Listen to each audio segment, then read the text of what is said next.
I should have known. I should have known not to trust Dak Draper because for the last year and a half, I've been running around with Rohit and Karam. We've been running them up. I made a lot more enemies than I made friends in this business. To tell you the truth, Karam and Rohit was the only friends I had around here. Rohit, Karam, they turned their back on me. Dak Draper, he turned his back on me. I can't trust nobody around here. Except myself. Now, tonight I got my ass whooped. I probably deserve that for the way I've been acting. But this is a new big flex.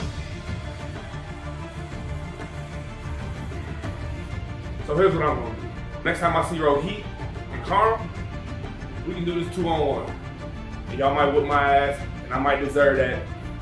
But I'm gonna go out the way I came in. By myself.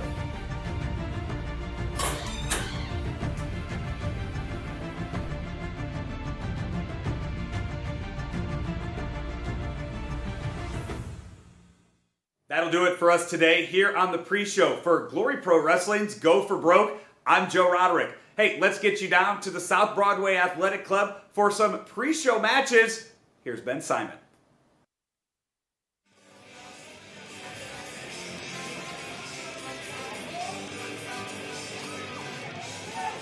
Good evening, ladies and gentlemen. Good afternoon. Welcome to the South Broadway Athletic Club. It is now time for your Glory Pro Wrestling preliminary bouts. This match is set for one fall with a 10-minute time limit.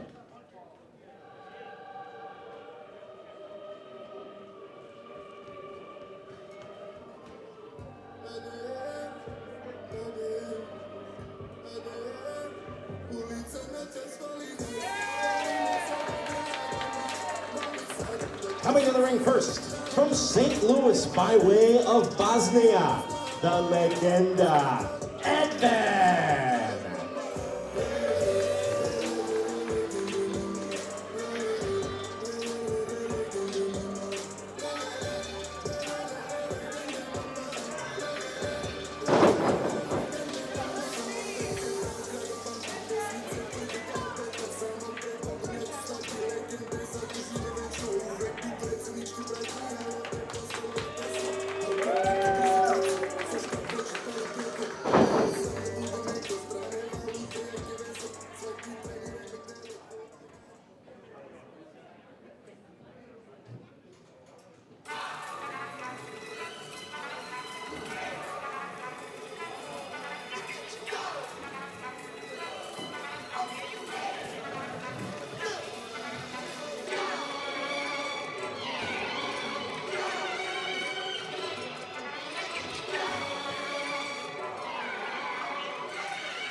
His opponent from St. Louis, Missouri, 170 pounds, Chris Hendrix.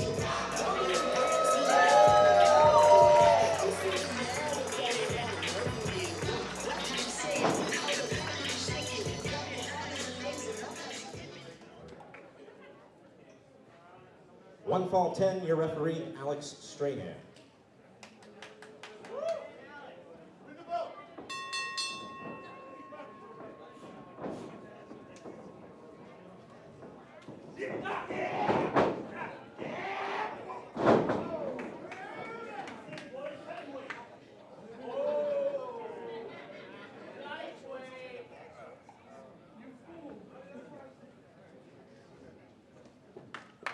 Hendrix quickly able to shrug away. Down they go. Collar and elbow once more. Edvin forcing Hendrix down to a knee. Hendrix back up. Edvin, got twisted that time. As he tried to move Chris Hendrix back into the buckles, Hendrix was able to spin him off and then gives a little tap to Edvin to say, I got you that time. And Edvin, I believe, calling for a test of strength against Chris Hendrix. This is where the fans asking for it. This is where Edvin is going to have a significant advantage. Lockup is in, and Edvin dives in deep with the knee. Catches the knee on the arm wringer as well. Double knee combination into the side headlock. Hendrix backs him to the ropes, sends him off. Shoulder block from Edvin. Lands Hendrix on the mat. Off the ropes, Edvin. Drop down from Hendrix. He gets up and over the top. Edvin from the backside. Shoves Hendrix to the ropes. Hendrix ducks under the legs. Snap prana. Walking out is Edvin. He gets caught with the drop kick. Hendrix pulls Edvin back towards the middle of the ring. Count of just 2 before Edvin able to kick away. Hendrix quickly staying on Edvin. Smart move here. Trying to press the advantage. Edvin cuts him off on the reversal and follows him right to the ropes with that forearm. Edvin following up. Twists him round, catches him with the kitchen sink and drops him. And Hendrix clearly feeling it in the midsection. He's taking a series of Edvin knees. Edvin pulling Hendrix away from the buckets. Vertical suplex, gets him over, nicely executed. Hook of the outside leg, count of 2. And that's all Edvin's going to get on that occasion. Hendrix trying to pull himself up in the ropes. We are live on Fight TV today. Use the hashtag GPLive to chat with us about what you're seeing as Glory Pro Wrestling goes for broke. As a couple of shoulder blocks land. From Edvin to Chris Hendrix. Of course, main event tonight, Miyu Yamashita against Tootie Lynn. What a confrontation that's going to be. Miyu Yamashita from the land of the rising sun. Down to 2 from Edvin. Chris Hendrix able to escape in it. Karam challenges Camaro Jackson for the Crown of Glory. We've got Mike Outlaw and Rahim de la Suede against Warhorse and Dan the Dad. And all kinds of other action, including Xavier Walker finally getting his hands on Rohit Raju. I am very excited for that confrontation. As Edvin seats Chris Hendrix on the top rope. Hendrix blocked again. Edvin pulls him down right into the knee. Edvin pulls him back, count of 1, 2. And Hendrix able to kick away before Edvin can catch that 3 count. Edvin clearly showing a propensity to use his knees as part of the offense. And starting to rally behind Chris Hendrix. Hendrix up to 1 knee, now to both feet. Shot downstairs, make it a double. He'll back Edvin into the buckles. Edvin not deterred, steps right back out. Jawbreaker from Chris Hendrix. And back to the ropes goes Edvin. He's a little bit off balance. Charges. Out of the way goes Chris Hendrix. Catches him with the forearm off the ropes. And a second time. Edvin trying to peel himself back up. Hendrix all over him. Trying to send him off. Edvin on the reversal. Ducking under the lariat is Hendrix. Ducks under the back elbow. Now twists his way through with the splash. Look at the outside leg. Count 1, 2. And that's all he's going to get. A rewind tornado splash as Chris Hendrix showing that aerial athleticism. Hendrix with a look. Perhaps was looking for the contra code. Back elbow. Duck underneath now by Edvin. Spins him through. Comes all the way across. Catches him with the cutter. Rolled him all the way through from what looked like a swinging neckbreaker spot. Count of 1, 2, and that's a foot on the ropes from Chris Hendrix. Oh, he just managed to get out of that one, and Edvin is not overly pleased about it. Yeah, do not tempt the official. Edvin stalking down Hendrix. Up to the shoulders. Hendrix trying to fight his way down. He's over the back. Has Edvin down. Count of 2. That's all he's going to get. Duck underneath from Hendrix. He'll catch him. Standing slice bread. Landed it perfectly. Hendrix to the outside. He's looking to elevate. And he's got any number of options from up here. Hendrix with the look down. Edvin flat out. It's the 450.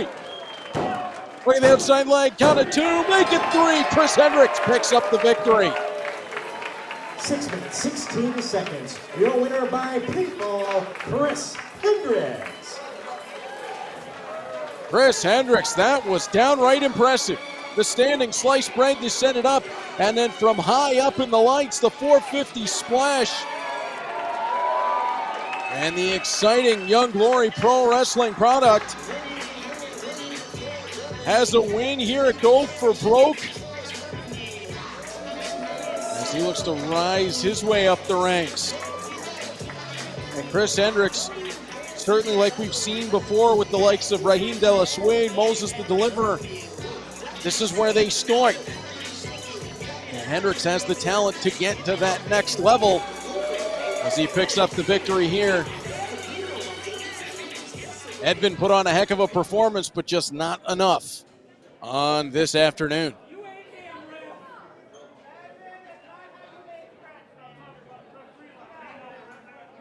And I think Edvin had words for the official on the way by as well.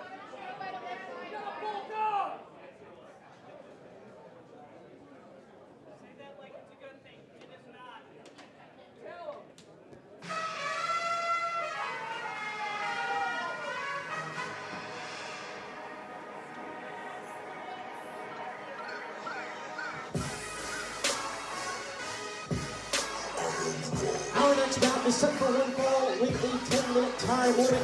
Coming to the ring first, he is one half of the world's most dangerous tag team, the Heisen brother of breaking necks, the wild card, Anaya.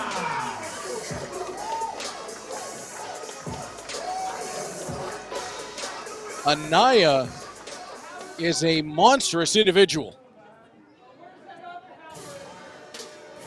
And this is my first opportunity to see Anaya in person.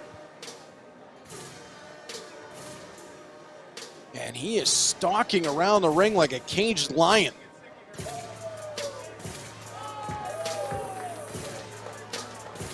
His opponent, from St. Louis, Missouri, weighing 205 pounds, he is too good, Mason St. Good. Mason St. Goods, the second time I've had a chance to see him in action. And he has got his hands full with Anaya.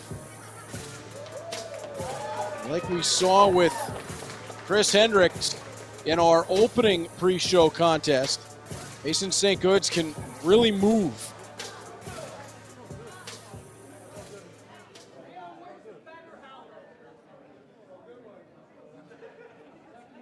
St. Good, long, tall. He's got a great striking range. And he knows how to use all of those weapons. He can fly as well. Anaya, again, first time I've seen him. I mean, obviously, just from the looks, you would think size and strength on his sides. He goes for the full Nelson into the snapmare takeover. Great work by Mason St. Good to get a hold of the arm. And right to the outside goes Anaya. And Anaya's going to take his time. Anaya physically looks a lot like a man that holds a couple of title belts for a promotion in Connecticut. As on the mat goes Mason St. Good. He'll roll his way through. Anaya does the same thing. You know what? For Anaya's size, he can really move quick. Mason St. Good forcing Anaya into the ropes. He saw it coming and stopped him. And Anaya's saying that Mason St. Good pulled his hair. I don't think so. If he did, it means that Mason St. Good has a third hand. That is a stealth one as well, and not visible to any of us. Off the ropes goes Anaya. Oh, Mason St. Good tried to get up for the leapfrog. I don't think he timed that one quite right. Anaya able to take over. Off the ropes he goes and delivers that short knee. Now Anaya slowing the match down ever so slightly. Nice capture, belly to back suplex, snapped him over. Well, some people might say I'm crazy, but I really believe there's a resemblance there. I think the guy's name is Roman something. Off the ropes. And he's on a reign of terror, right? Something like that. Off the ropes goes Anaya. Down goes Mason St. Goods. And he catches him with the drop kick on the way through. And Anaya landed hard. Hook in the outside leg, counted 2, and that's all Mason is going to get. Mason St. Good, and I think he might be making a mistake here. He slowed things down. He's going to head off the ropes. Anaya follows and dumps him right to the floor.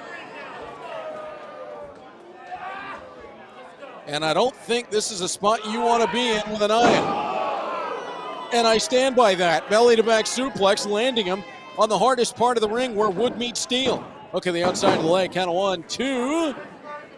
And that's all. Whoa, hey, Anaya, easy now. That is our senior official, Adam Kennedy. You're giving an earful to right there. He's one of the best. As Anaya with the right hand. Bit of an open-handed uppercut that he threw there. Vertical suplex, snaps him over. Nicely executed. Doesn't hook the leg. And I think that one bit him that time. He did keep hold of the wrist, however, as he tries to drag Mason St. Good back to his feet.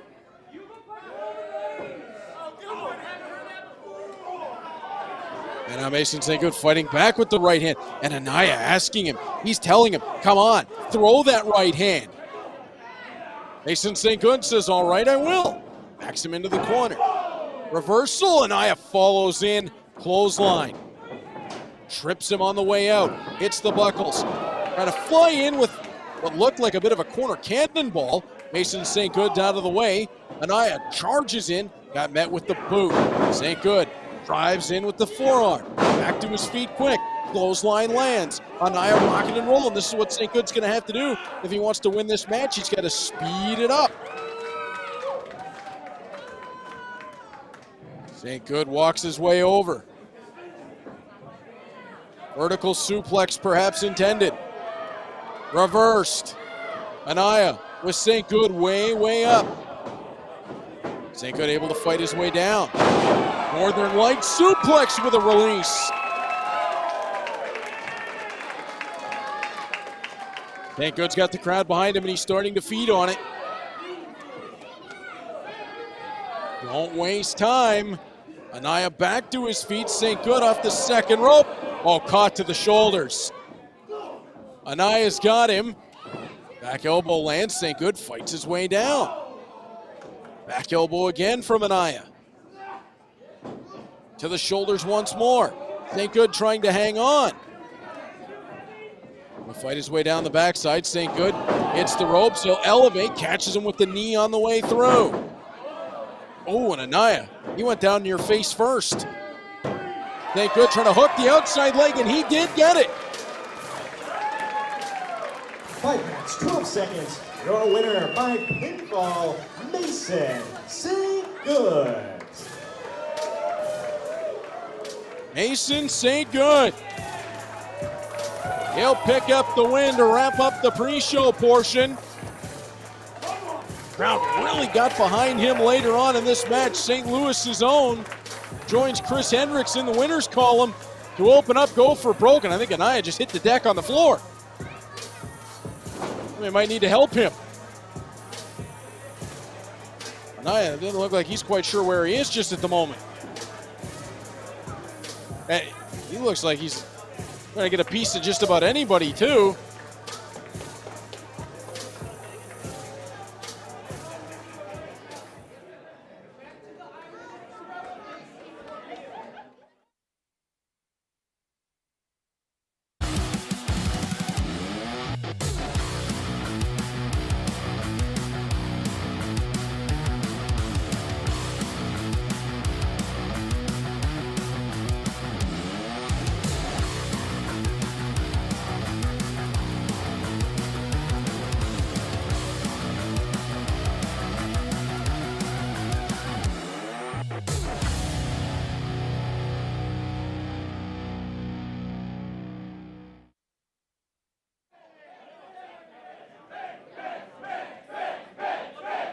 We are live on Fight Plus from the South Broadway Athletic Club in Soulard, St. Louis, as DB's Sports Bar and Glory Pro Wrestling go for broke.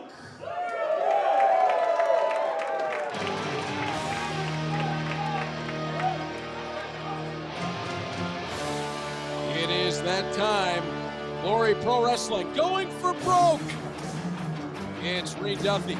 So pleased and proud to be back with you once again as we have a packed card here from the South Broadway Athletic Club. And we're going to get right to it in singles action. GPA strides his way out. One ball. Tonight's bouts have 30-minute time limits.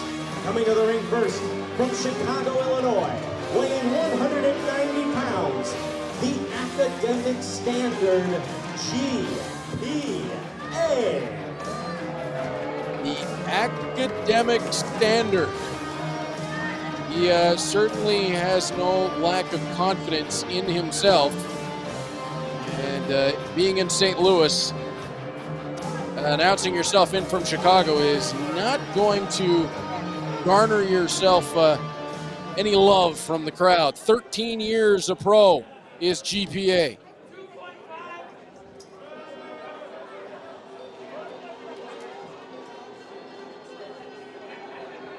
And his opponent is a man who has seen his stock consistently on the rise here in Glory Pro Wrestling. It's been a couple years since we saw him originally appear. And Mr. All That Matters is back in the building. Illinois, weighing 205 pounds, the Moneymaker ATM. Well, the Moneymaker, he has certainly won over the St. Louis crowd and has looked outstanding in his last few appearances. Tough test here with GPA. Bell sounds were underway at Go for Broke. GPA and ATM circle. And a big match for abbreviations as ATM. And if you're wondering, Mr. All That Matters, GPA on the other side, Jeffrey Percival Austere. So this is why we go with the abbreviations. ATM turns the side headlock on GPA. Welcome to those of you around the world watching live on Fight TV. Interacting with us today, use the hashtag GPLive as ATM pushed back into the ropes. Certainly a big experience gap. I believe it's 3 years as a regular pro for ATM, 13 for GPA.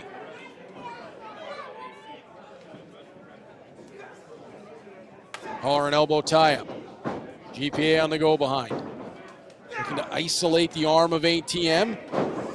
Brings it down over his own shoulder, using it as a fulcrum point. And then look at the way he bends that wrist, forcing the elbow. That's just going to feel downright miserable. As the man from St. Louis, Illinois, getting the adulation of the crowd. GPA takes the arm back, and yeah, that was the hair. And GPA, with the official not on that back side, was able to get away with it. And of course, GPA says, would I do something like that? And the answer is yes. Yes, he would. And he'll do it again if they're not careful. Go behind from ATM. Standing switch. GPA forces him off to the ropes. Duck underneath. GPA tossed back. ATM lands the drop kick. Oh, he's got beautiful elevation on that. ATM charges. GPA pops him up over the top. Oh, caught him from the backside, into Gary style. Tells the official, out of my way. ATM charges back in. Hesitation drop kick in the corner. Rolls GPA out to the middle. Look at the outside leg. Count of two. That was almost it right there. ATM got himself on an absolute roll. Now a rear chin lock. Trying to force GPA to fight for every breath. GPA able to get his way back to his feet.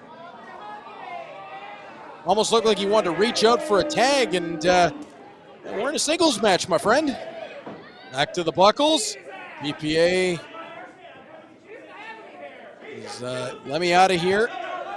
As again, ATM steps in. GPA back in a defensive position. And GPA clapped his own hands and is feigning an eye injury. And ATM is saying, I wasn't even in range. And you knew that was coming. The forearm out of the corner. And the right hand's being reined in.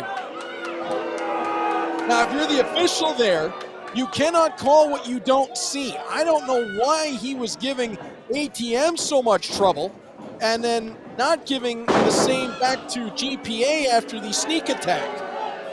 And GPA raising his arms to the crowd. And yeah, you're from Chicago in St. Louis. You're getting no love, pal. Especially with that kind of attitude. Over to the ropes goes GPA as he puts the shin across the back of the neck of ATM. Of course, GPA, a Chicago Blackhawks guy, and he's got to be happy that Connor Bedard soon to be on his way to the Windy City. Of course, St. Louis will keep their Stanley Cup as a power slam. 2019 that was, count of just 2 before ATM is able to slide out. And I had some conversations back at that time with Dan the Dad in the Alpha 1 locker room when Dan was making his way up north of the border, and I kind of wanted to crawl into a hole so that he wouldn't see me when he wore his St. Louis t-shirt in the room. Of course, Dan the Dad will be on the card later on tonight. He and Warhorse back teaming together. They've got Mike Outlaw and Rahim de la Suede as a forearm to the back from GPA clubs ATM down to the canvas. GPA. Sidewalk slam perhaps, takes ATM on a walk and then gets him with the backbreaker. And whether you like him or not, that's brilliant execution from GPA.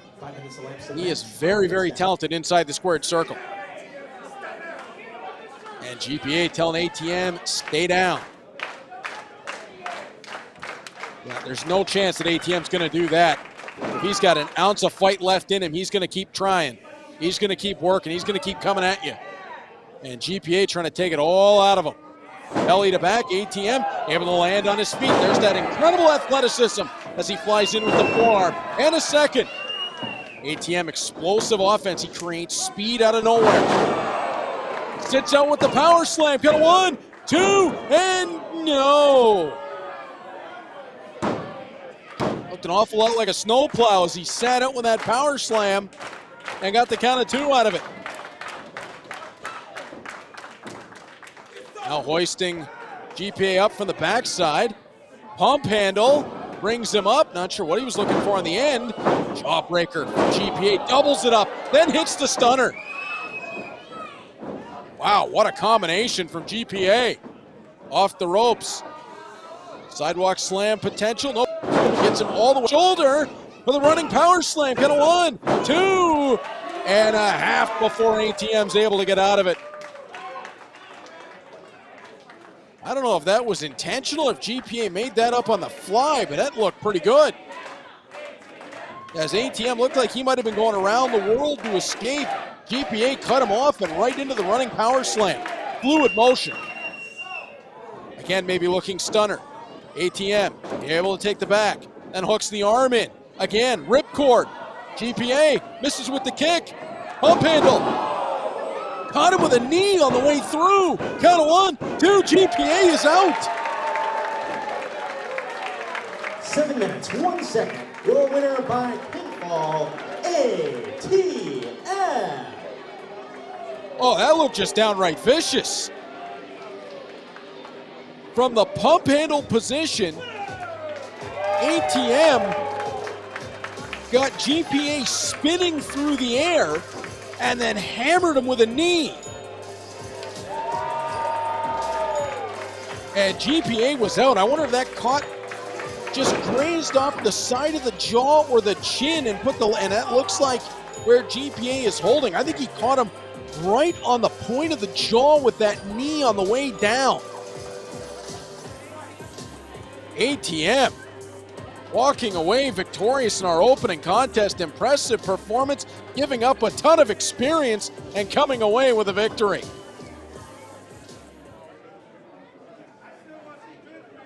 Let's head back into the ring to our own Ben Simon.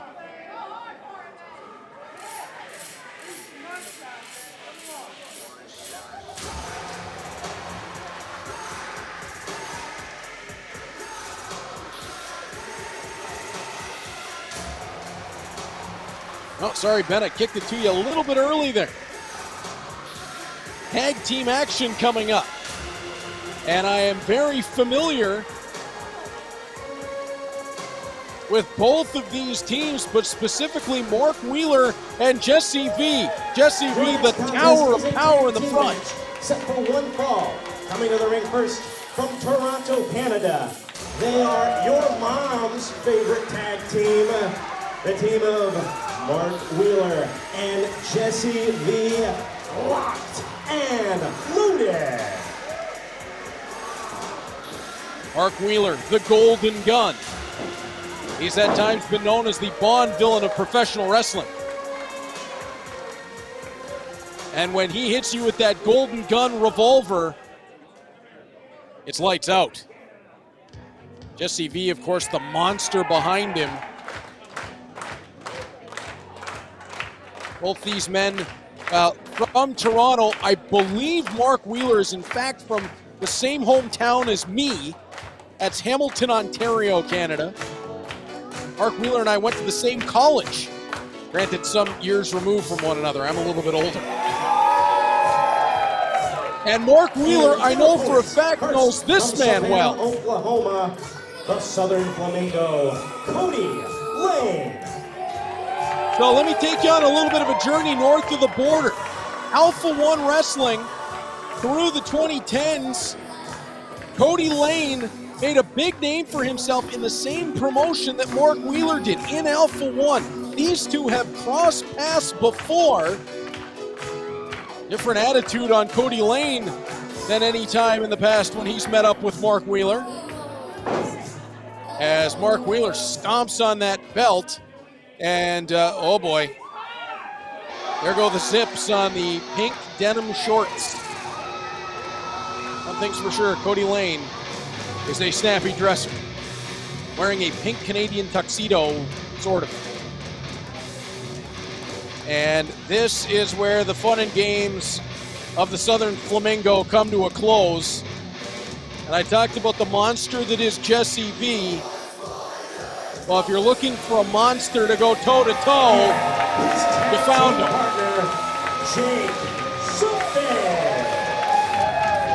The only two-time Crown of Glory champion in Glory Pro Wrestling history. One of the baddest men on planet Earth. Jake Something is a behemoth.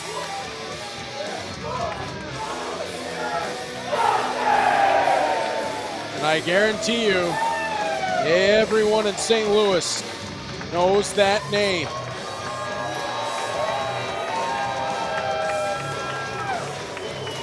And there's a bit of a dream match element to this, because who doesn't like to see a great heavyweight tilt? And if you get Jake Something and Jesse V going nose to nose, that is going to be fun. And it looks like that's exactly how we're going to start. As Jake charges over at Jesse V and Kody Lynn, knocking Mark Wheeler off the apron. These two, Kody Lynn and Jake Something, have formed a bit of a unit in their mutual dislike of Dan the Dad and Warhorse. I really dislike Dan the Dad and Warhorse. Anyway, off the ropes goes Jesse V and into the buckles. Jake charges. And I don't care how big you are, that's not going to feel good when a brick wall comes charging at you. Kody Lynn fires in. Splash lands, pulls Jesse V out of the corner. And the Southern Flamingo goes with the elbow. His friends call him Coco. I think I'm just going to call him Kody. As he takes Jesse V back into the corner.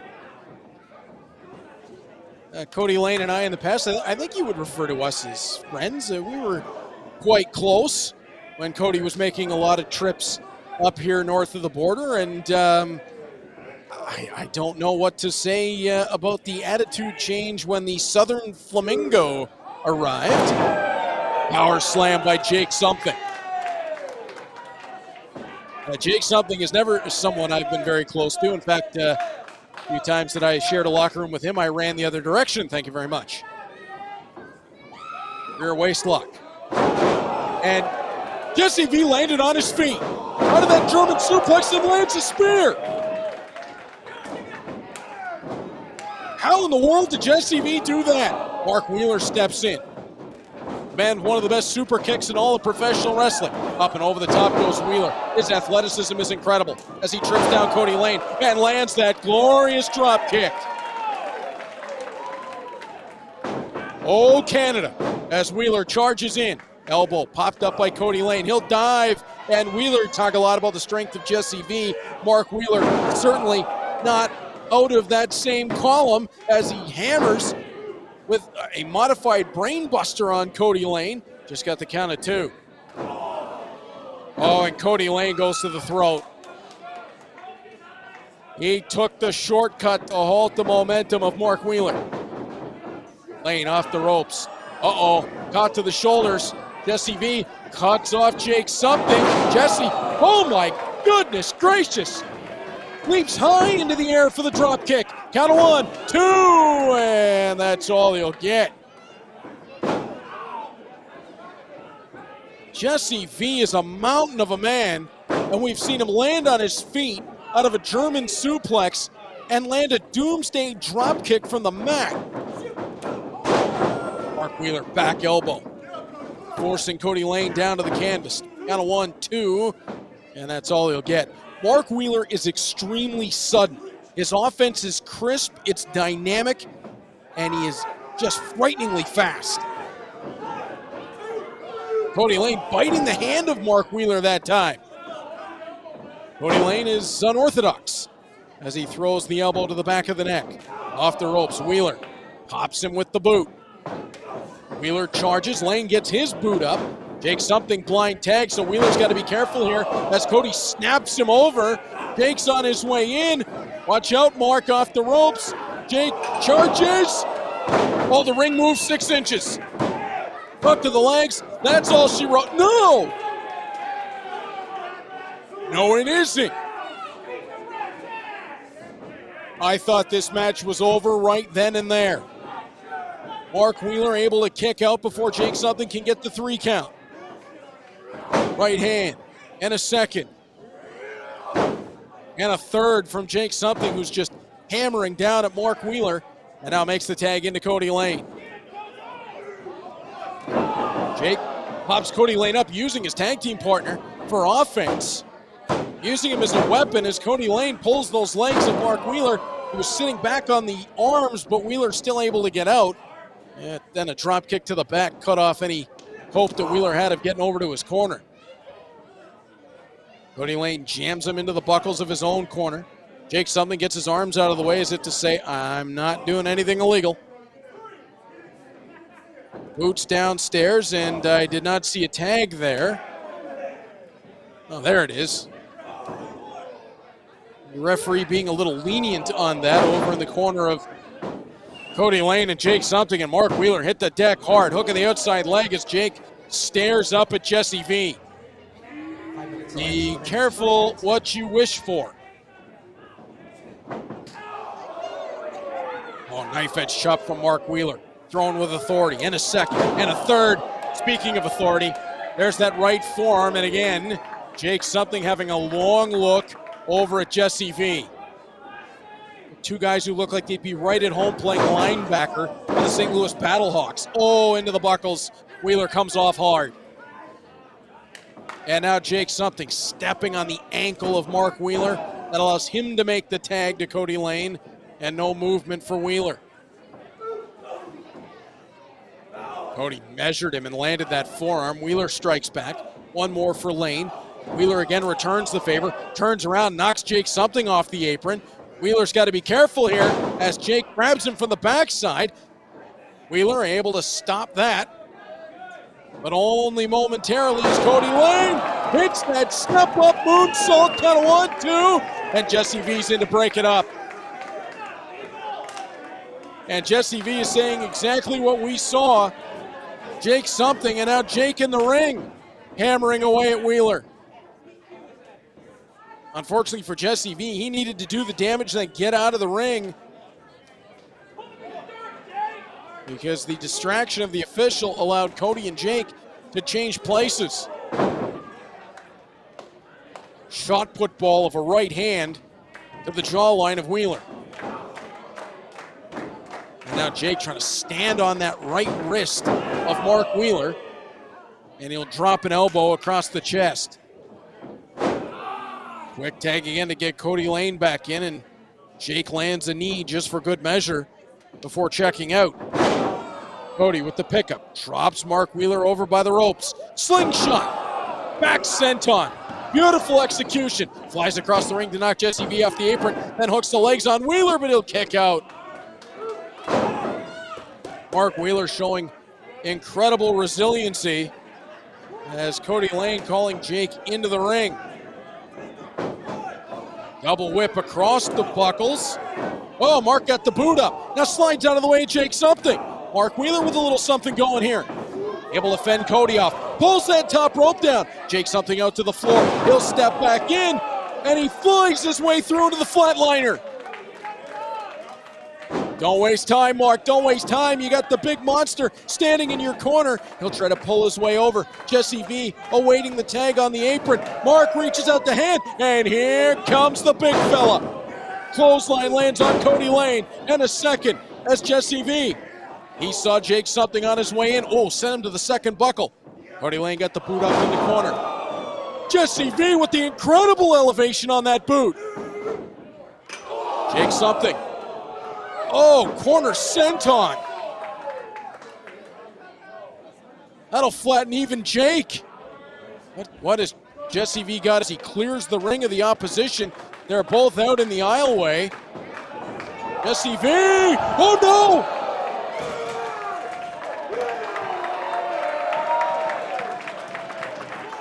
Are you absolutely kidding me?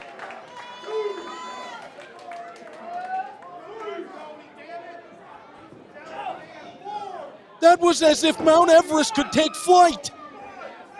Jesse V clears the top rope to fly out onto Jake something and Kody Lane. And now Kody Lane looking to return the favor. Daddy Longlegs kicked through that top and middle rope, but Mark Wheeler's back to his feet. Kody Lane fights out with the boot. Oh, and Lane steps up with the second. His feet are so well educated. Lane elevates, tries to snap Jesse V through. Better luck next time as Jesse V popped him high. Kody Lane able to slide his way out. Jesse V slides up the backside. Oh, I've seen this before. Deadlift, one arm. Oh, Wheeler with the super kick.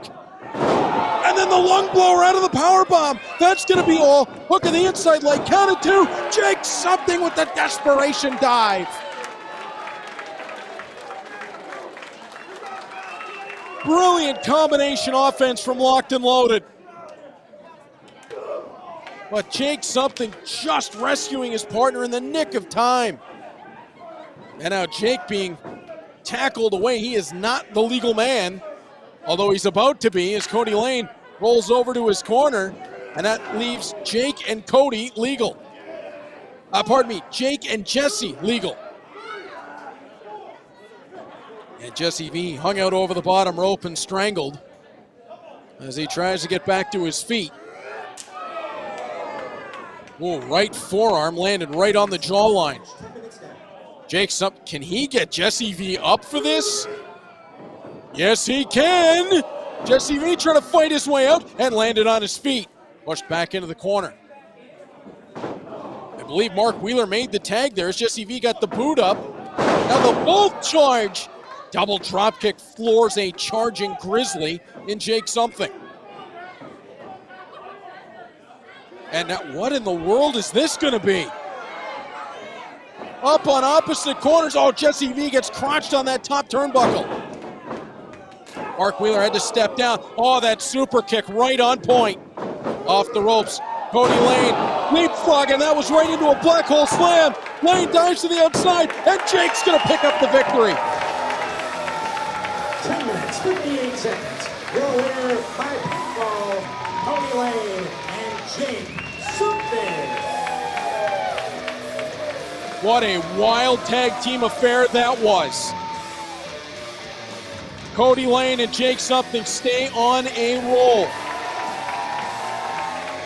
They have been outstanding together as a team. And they have had all kinds of issues with Dan the Dad and Warhorse, but those two on the outside, I know it might sound like I'm shilling a little bit for my Canadian brethren, but locked and loaded, Jesse V and Mark Wheeler put on one heck of a show. I'd love to see them return to Glory Pro ASAP, and we know that the specter of Jake Something and Kody Layne will be ever present around Glory Pro. What a match.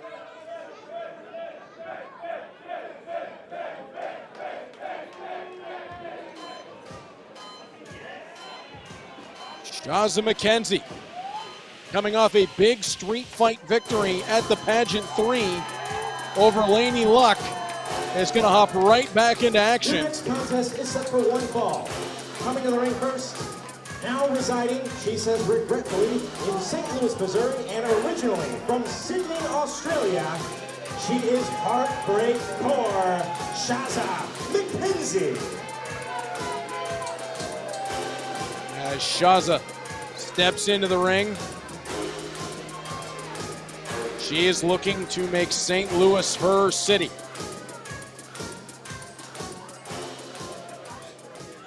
Claims to be the uncrowned queen of Glory Pro Wrestling.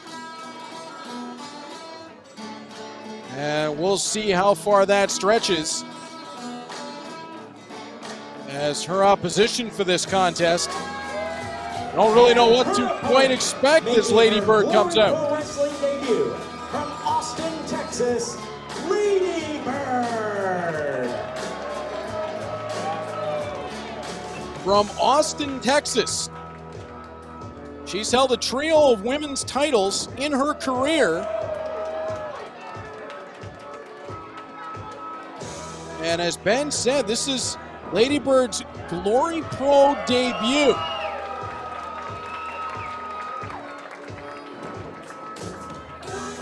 And as an experienced broadcaster, I try to do as much background on the newcomers to Glory Pro Wrestling as I possibly can. I regret to inform that there just wasn't a whole lot available on Lady Bird. Shazza McKenzie will have the veteran experience advantage in this contest, and perhaps the momentum advantage as well after that victory at the pageant over Laynie Luck. And I believe she just said to Lady Bird that she runs Glory Pro. I don't know that that's exactly true, but she certainly claims to be the uncrowned queen. St. Louis, her city, as the native originally of Sydney, Australia, does not fret to point out to us. As the collar and elbow tie-up continued from the ground back up to the feet, and Shazza forces Lady Bird back into the buckles. I think we saw a different side of both Shazza McKenzie and Laynie Luck at the pageant. They went to battle with one another, and we didn't see a lot of the usual play that we see from Shazza McKenzie. We just saw fixing the hair, and she was worried about bringing the fight right to Laynie Luck on that occasion, as Lady Bird gets the side headlock takeover. And maybe a bit of a feeling out process here. I couldn't find anything that says that Shazza has ever faced Lady Bird before. As Lady Bird rolling through the head scissors, twists her way side to side and is able to roll her way out. Nicely done by the youngster. Arm wringer taken by Shazza McKenzie. Lady Bird will roll through. Kips up to her feet. Shazza, yeah, she definitely used the hair, but I don't think it was in the vision of the official at the time. And Lady Bird, undeterred, brings her right through. Off the ropes, Lady Bird ducks down. Shazza rolls her way through. Quick turn. Standing switch. Now Lady Bird from the second rope on the inside. Lands the splash. Hooks the outside leg. Count of 2 and a bit before Shazza's able to get the shoulder up. I like what I see from Lady Bird so far, and she's trying to keep the pace up. Force Shazza to wrestle at her pace. Oh, the head scissors went all the way around the world into a picture-perfect Russian leg sweep. Then hooks the shoulders, rolls Shazza through and got a 2 count. Well, Lady Bird might be surprising some folks here, and I'm sure there's a lot of folks in Austin going, no, not at all. We knew she was this good. Shazza cuts her off the ropes. That charging knee. All gas, no brakes. Shazza takes nothing off that. She'll go right through the jawbone. Look at the outside leg. Count of 2. And that's all she'll get. Not a surprise. Shazza will take her time and slow this match down just a little bit. To the corner. Knife edge chop lands. I don't think Shazza got everything she wanted on that. The fans were letting her know about it, and unfortunately for Lady Bird, she's going to go back in for more. Oh, goes to the rake of the face. Well, Shazza says she doesn't wrestle for them, and she certainly proved that point right there. Getting the boot across the throat, forcing Lady Bird back across that middle rope. And Shazza pulling Lady Bird up off the canvas. Into the ropes, knee downstairs. Shazza hangs on, coming across the ring for a second. Snapmare off the ropes. And Shazza, oh! She put that knee directly between the shoulder blades of Lady Bird. Off the ropes, charges in. Seated leg lariat. Got a count of 2 out of it, and out of the rear chin lock. That knee in between the shoulder blades, that's going to hurt everything from the shoulders on up. It can drive the wind out of you. You're going to feel that radiate up and down your spine. You'll feel it through the neck. Oh, that had to be absolutely miserable. Jawbreaker from Lady Bird as she does anything she can to get out of that rear chin lock. And Lady Bird looks undeterred from it. Back to her feet. Oh, forearm lands. And it landed so hard it knocked her right back over the second rope. And Shazza, again, knee to the back of the neck. What is this going to be? To the outside of the ring on the apron. Oh, Shazza kicks right up under the jaw. Cut off by Lady Bird. And she jams Shazza's knee down into the apron. Shazza cut off the initial left, but didn't catch the right. Shazza dives through. Lady Bird with the pump kick. Now drags Shazza back in from the second rope. Swinging neck breaker. 5 minutes elapsed in the match. Lady Bird not enough to roll back for the cover as she backs off towards the corner. See Shazza maneuvering that knee pad, maybe trying to get some feeling back into her knee after Lady Bird caught the foot and slammed her knee down into the apron. Again, where wood meets steel, and it's not going to feel very good when that meets your knee. Forearms back and forth. Lady Bird hammering away with the right. Series of lightning fast, and Shazza cut that off with the knee downstairs, sending Lady Bird to the buckles. Shazza charges up and over. Lady Bird, incredible athleticism, cartwheel to the back handspring, to the lariat, and now the back elbow. I got Lady Bird going. Sling blade. Sling blade from Lady Bird. Where's she going here?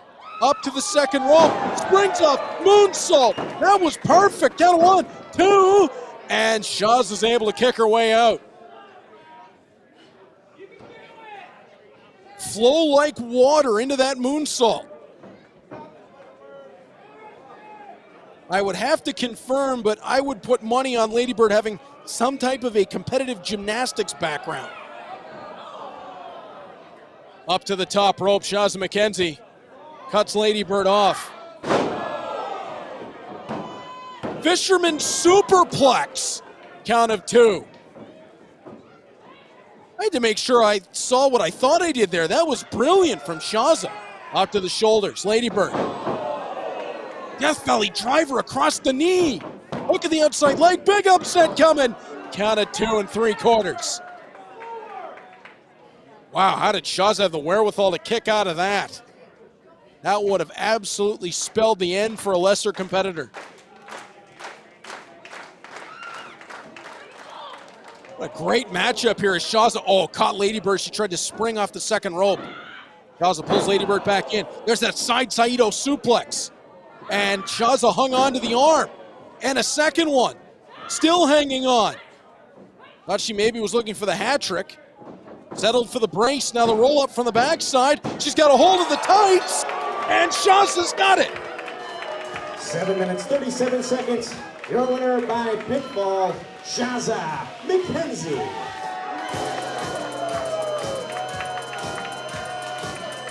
Well, that kind of puts a bit of a black eye on the end of this matchup. After almost 8 minutes of a tremendous back and forth contest in which Ladybird made one heck of an impression in her Glory Pro debut, it took Shazza McKenzie getting a hold of the tights to pick up the 3 count, and the St. Louis crowd is giving their love to the young lady from Austin, Texas, and boy, did she deserve it after that performance. I hope this is not the last that we have seen of Ladybird. She was outstanding in that contest, but Shazza McKenzie once again comes away with her hand raised. Well, she claims she's the queen of Glory Pro. All right, ladies and gentlemen, our next contest is presented by our friends at Know the Ropes Podcast. It's Cinco's show every other Tuesday, dropping wherever you listen to your podcast. Be sure to check out Cinco and his Know the Ropes Podcast.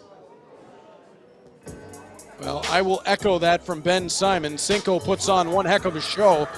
I very much enjoy the Know the Ropes podcast, although I do not so much like Cinco's attitude when he, Mike Outlaw, and Rahim de la Suede get around one another. Cinco was the man who'd been whispering in their ear, and he, of course, will bring them out to the ring. The following is a tag team match set for one fall.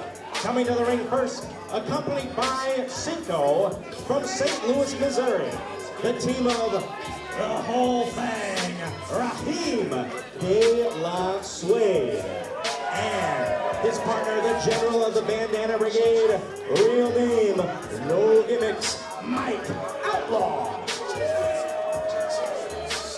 There's Cinco, and of course, he has been the mastermind behind all of this. He was the voice in the head, the devil on the shoulder of Mike Outlaw and Rahim de la Suede. We have seen the change in the attitude of both of these men. Cinco had a part in Mike Outlaw turning his back on his friends from his old school, from St. Louis. He had a big part in Rahim de la Suede turning his back on his tag team partner Moses the Deliverer. But whether you like Cinco or you dislike Cinco, the man has a mind for this. He is the premier manager in Glory Pro Wrestling, and he certainly has given himself a ton of talent to work with.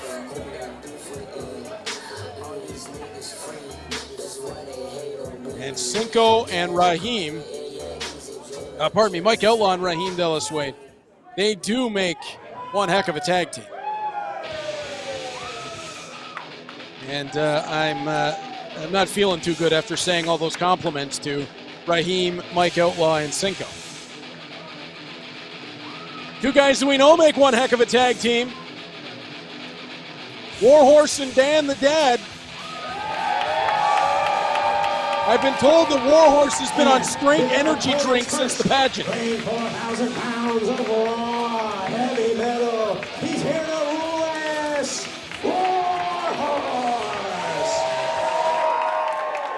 And when I was told that, I said, I really don't know how you're going to tell the difference from any other time. And his partner from St. Louis, Missouri, 202 pounds, your father's favorite whistler, Dan. So after the pageant, I did go back and check, and yes, my dad does have that exact same windbreaker. They are kindred spirits. I don't understand it. I even had to get him the coffee mug. It's a thing. I tell Dan this. He's very happy to hear it. Anyway, Warhorse and Dan the Dad, when you see these two together, I don't know that you would predict that they would be very good friends and an excellent tag team, but it just works. And those are Slim Jims. Those are Slim Jims being thrown into the ring by the state. Is this the point of the show where I have to remind that I have a college degree? Is this the moment that we're at as Slim Jims come raining into the ring? The question is, who's going to snap into it first? All right, that's the only Slim Jim or beef jerky related joke I will make in this matchup, I promise. As Warhorse. Well, you talk about somebody who has come a long, long way over the last 5 years. I don't know that anyone in the world of professional wrestling has improved as much as Warhorse. From his time entering the sport until now, he has made himself into a beloved figure, and he can go inside that squared circle.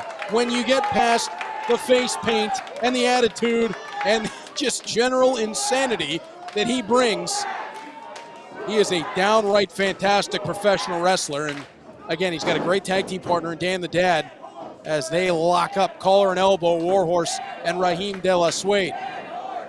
Now the funny part in all this, perhaps the most accomplished tag team wrestler in this matchup is that man, Rahim de la Suede. He is a former co-holder of the United Glory tag team titles as one half of Technical Difficulties.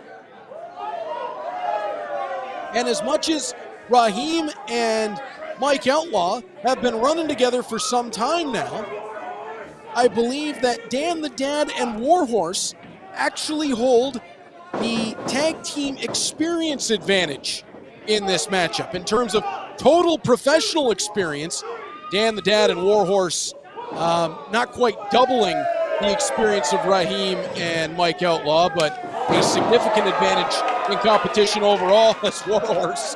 Oh, Rahim took a second too long and just about had his chest caved in. And another knife edge chop. And Rahim might be rethinking his decision to start this matchup. Off the ropes, stuck underneath by Rahim. Over the top he goes. Warhorse steps behind, into the ropes. Rahim not able to hang on. He tried to get that second rope. Warhorse already, perhaps looking sharpshooter. And Rahim's going to kick him away. Charging out. Rahim drives Warhorse back to the buckles. And again, I've talked about it before. Rahim, the attitude, the style. Oh, but he is fantastic, and he's athletically gifted inside that squared circle, but trying to run Warhorse's head into the buckle isn't going to get you very far. That headbutt floors the former United Glory Tag Team Champion. And a lariat to go with it. Oh, right hand right between the eyes. And that one made Mike Outlaw a little bit mad over on the apron. Mike Outlaw looks edgy over there. Lariat from Warhorse runs right through Rahim. Of course, Mike Outlaw thought he was going to have the crown of glory coming into this show. Back at the pageant in April, he was not able to take it away from Camaro Jackson after trying to sow the seeds of discontent between Camaro Jackson and his longtime best friend and tag team partner, Kenny Alfonso. And it wasn't Mike Outlaw who came away with the big moment of that match. It might have been Calvin Tankman. Tankman jumping the champion, but we'll talk more about that later. Warhorse pulling Rahim de la Suede out of the corner. And Warhorse with the power slam plants him. Count of 1, 2, and a half for the kick out. Again, Warhorse and Dan the Dad at the pageant both had their trouble with Jake something. As Warhorse and Rahim had a great match with John Morrison, or Johnny Glory, in fact. As Rahim will tag out, and in steps the former Crown of Glory champion. Mike Outlaw swaggers his way on in. And you want to talk about high-end pro wrestlers, put aside your feelings about the attitude. Warhorse might have given Dan a little much on that tag. But Dan is in, and Dan's got the coffee mug.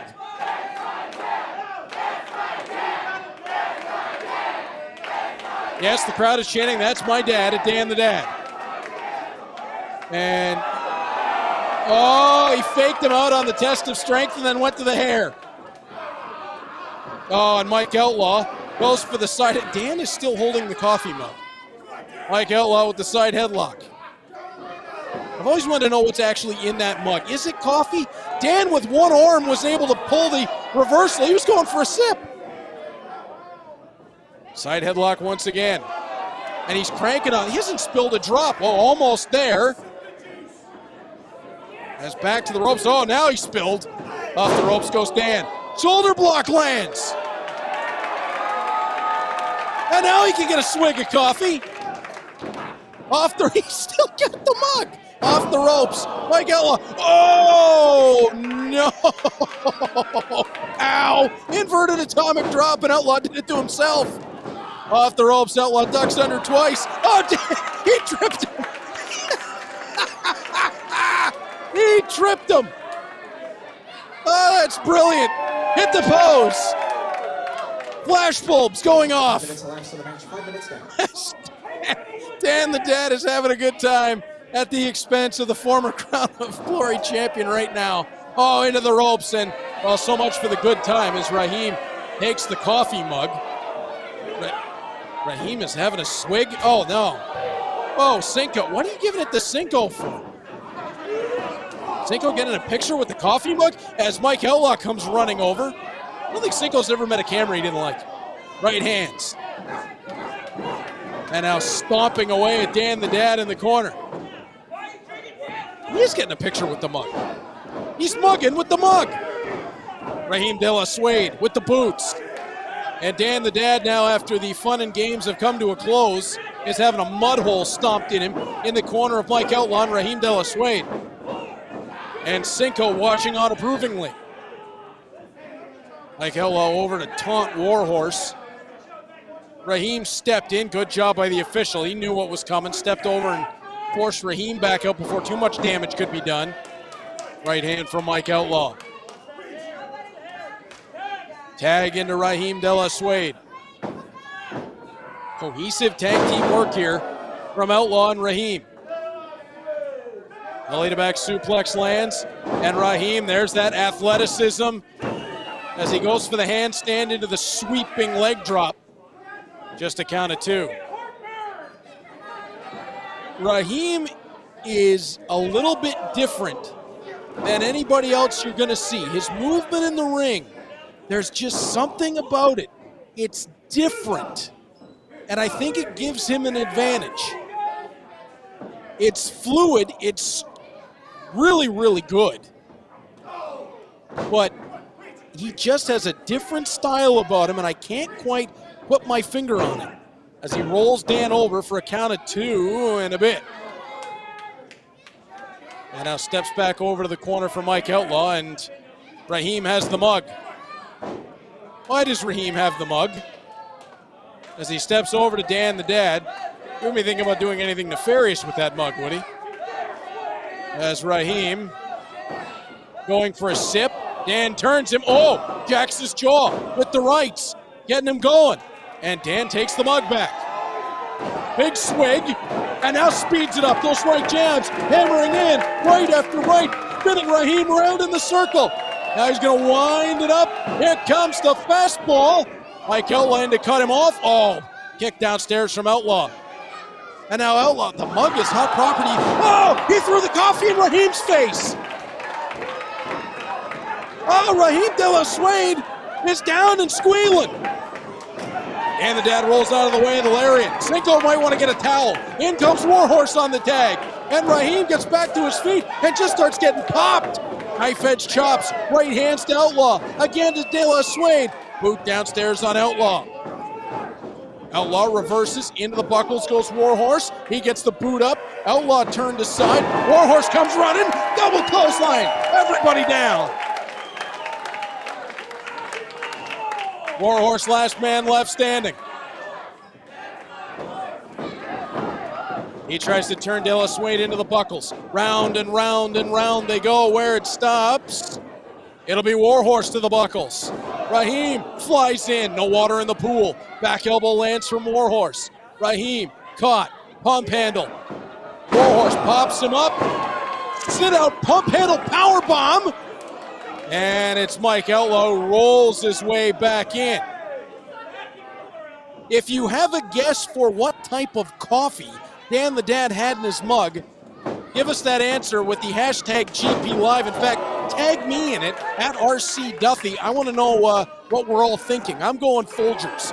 As Warhorse, charges in with the knee. That could have been enough to put the lights out. How is Outlaw still on his feet? Never mind. Running double stomp. They heard that all the way to Iowa.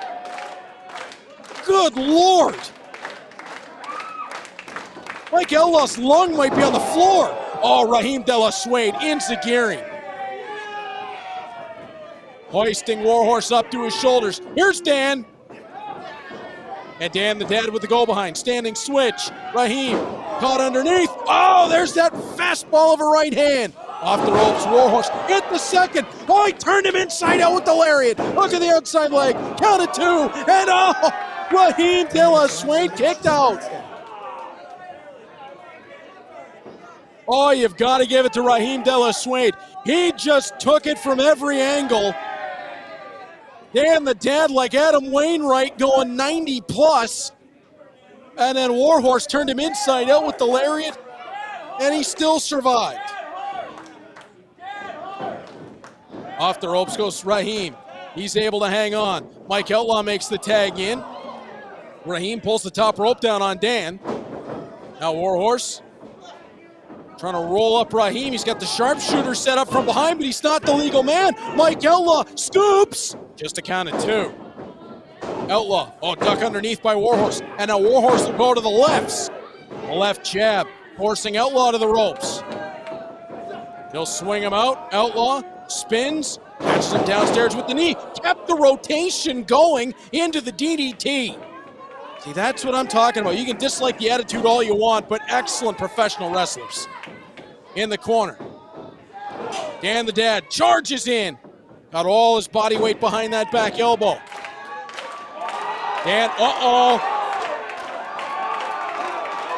Now there goes the shirt. Off the ropes, looking for the lariat. Mike Outlaw out of the way. Dan catches him. Skywalk slam. Rahim charges back in. He came flying from about halfway across the ring and landed the flatliner.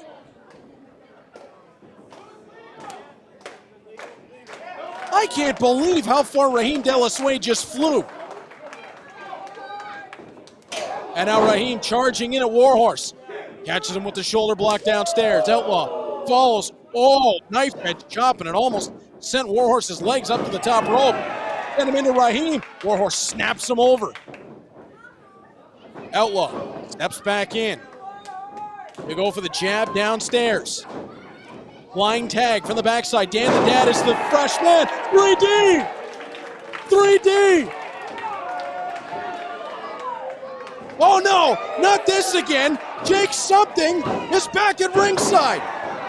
And he just threw Rahim De La Suede in at Dan the Dad. And now Jake Something's arguing with the official. Kody Lane's out at ringside. This is nonsense. Kody Lane swings Warhorse into the guardrail.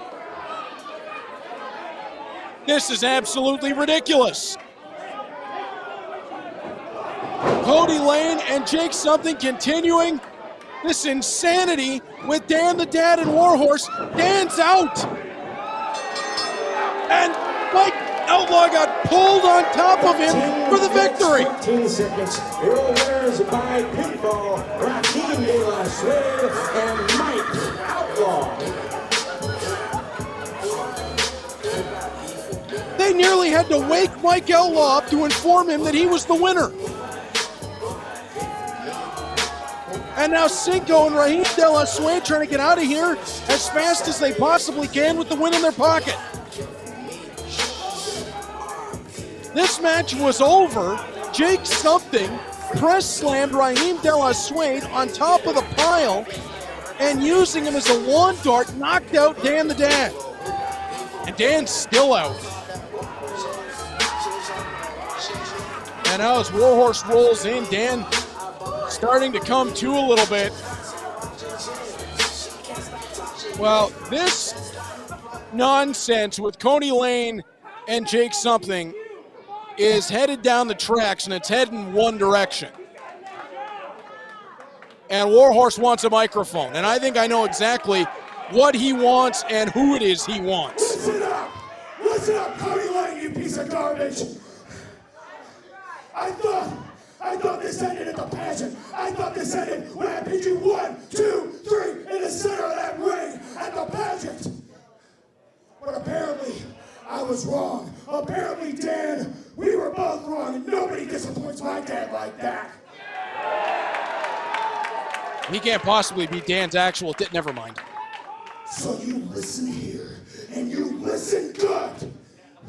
I'm sick of all this outside interference. I'm sick of all these rules getting bent. I don't want any interference. I don't want any disqualifications. I want you, Kody Lane, you and me, Delmar Hall, inside a steel cage. Oh my God! Did I hear that right? Delmar Hall? Inside that cage, I can assure you, we are going to fight until we breathe our last breath. Kody Lane, Warhorse, Delmar Hall inside of a steel cage?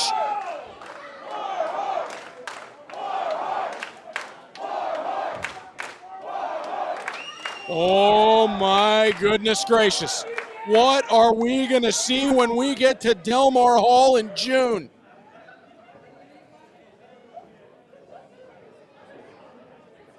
A steel cage showdown. That match is made official because Saturday night, June 24th at Delmar Hall is going to be amazing already. Tickets will be on sale for that event next Friday at the pageant and Delmar Hall's website. But ladies and gentlemen, we have another special announcement to make because on Sunday, July 30th, wrestling returns to the Casa Loma Ballroom as Glory Pro Wrestling presents a special event. And in attendance and in action that night will be current Ring of Honor Tag Team Champion Rey Fenix, making his return to Glory Pro Wrestling next Sunday, July 30th at the Casa Loma Ballroom, and tickets go on sale tonight at intermission. It's not time for intermission yet, though. I faked you out. We've still got a little bit more to go, but be sure to get your tickets because I can almost guarantee those first rows are selling out tonight at the Casa Loma on Sunday, July 30th. All right, ladies and gentlemen, our next contest is for the Crown of Glory Championship. My mind just exploded. Ben Simon dropping the bombshell. So not only on June 24th are we going to Delmar Hall and a potential cage match between Warhorse and Kody Lane, July 30th, the Casa Loma Ballroom with ROH World Tag Team Champion Rey Fenix. Glory Pro Wrestling has never been hotter. Stay tuned. We are Glory Pro on Twitter for more information. And again, use the hashtag GP Live to chat with us here tonight as Karam makes his way to the ring. The monster of the hustle and the muscle. And I don't think it's any surprise that Rohit Raju is in close check behind him. Where there's one, there is always the other. And Karam with the biggest opportunity of his professional career. Can he wrestle the title away from the defending champion, Camaro Jackson, who is coming off a brilliant victory over the likes in a three-way contest of Mike Outlaw and Kenny Alfonso at the pageant, but was then felled by a sneak attack from Calvin Tank.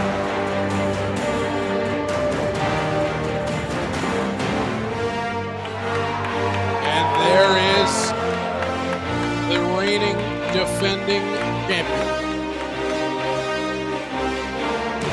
He took that title from Mike Outlaw originally, but it is not currently around his waist. Calvin Tankman stole it at the pageant, and you can see the Quadfather, he's not happy about it.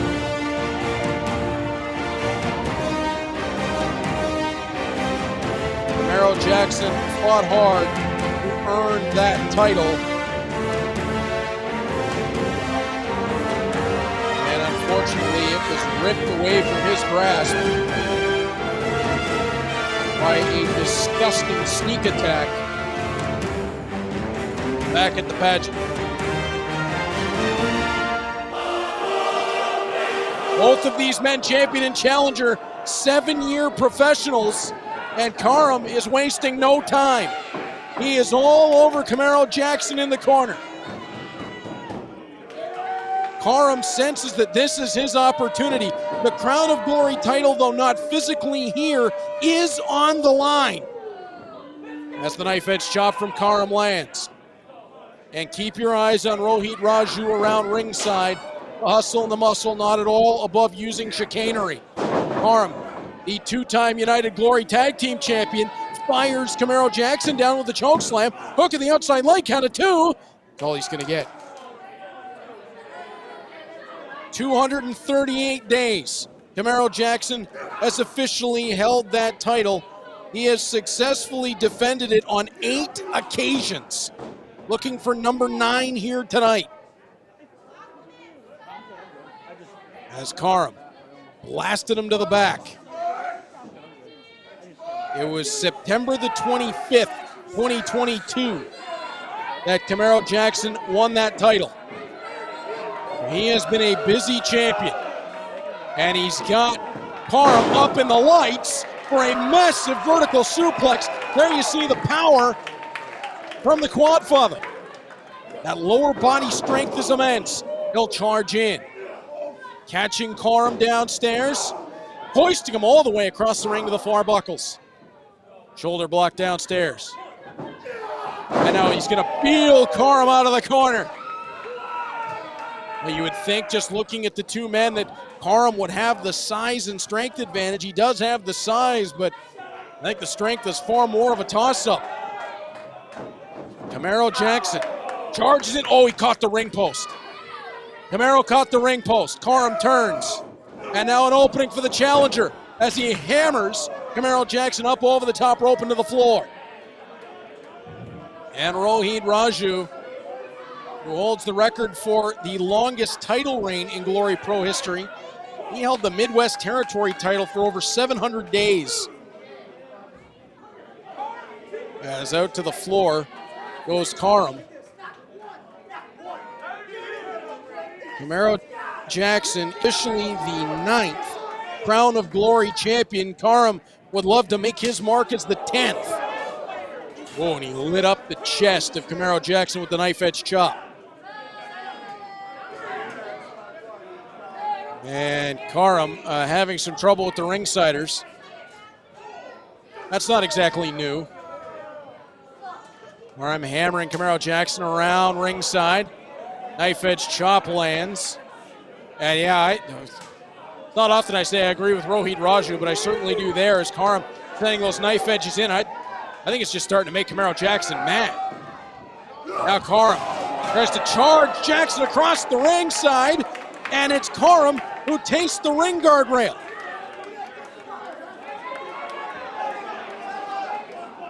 Jackson now with a chance to collect his thoughts and stalk his challenger.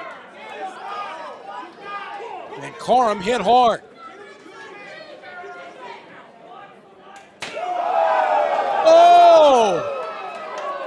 That knife edge chop had some echo.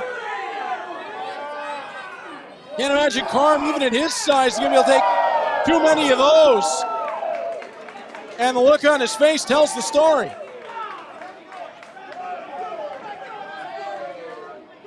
One half of the hustle and the muscle, and he's wishing it was the other half that was in the matchup right about now.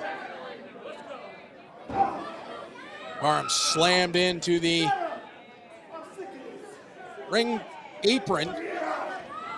And gets tossed into the ropes by Karam, who uses the rebound effect to hammer him down with a lariat. Innovative work by Karam, who stands on the chest of Camaro Jackson.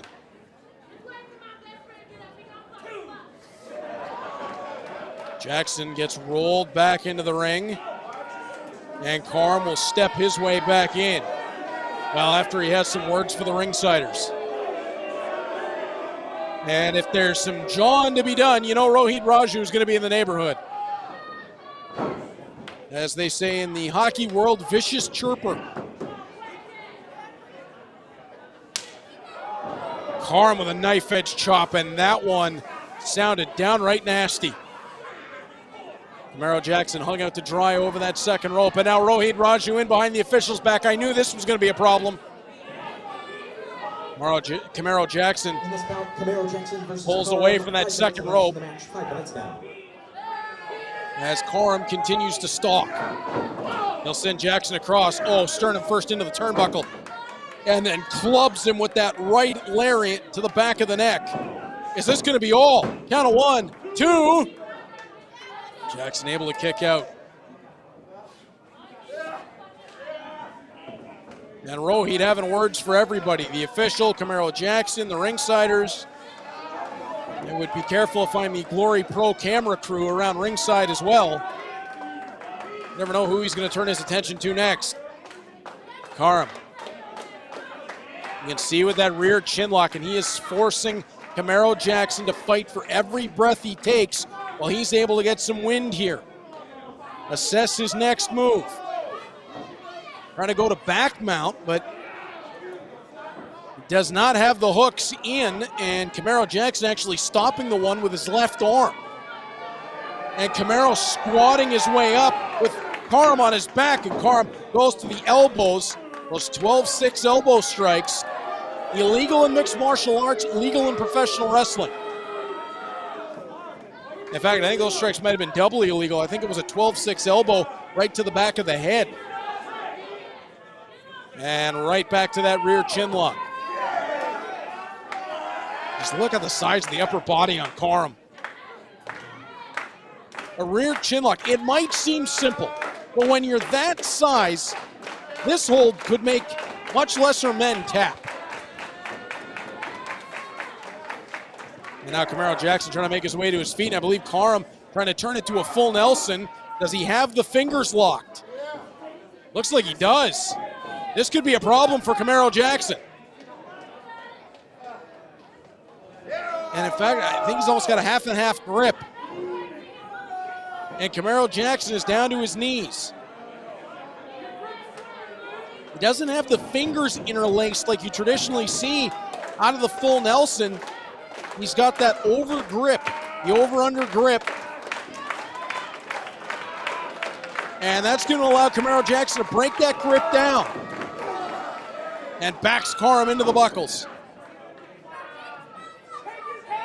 Karam's arms are so long, I almost wondered if he was going to go palm to palm or really turn to a gable grip there.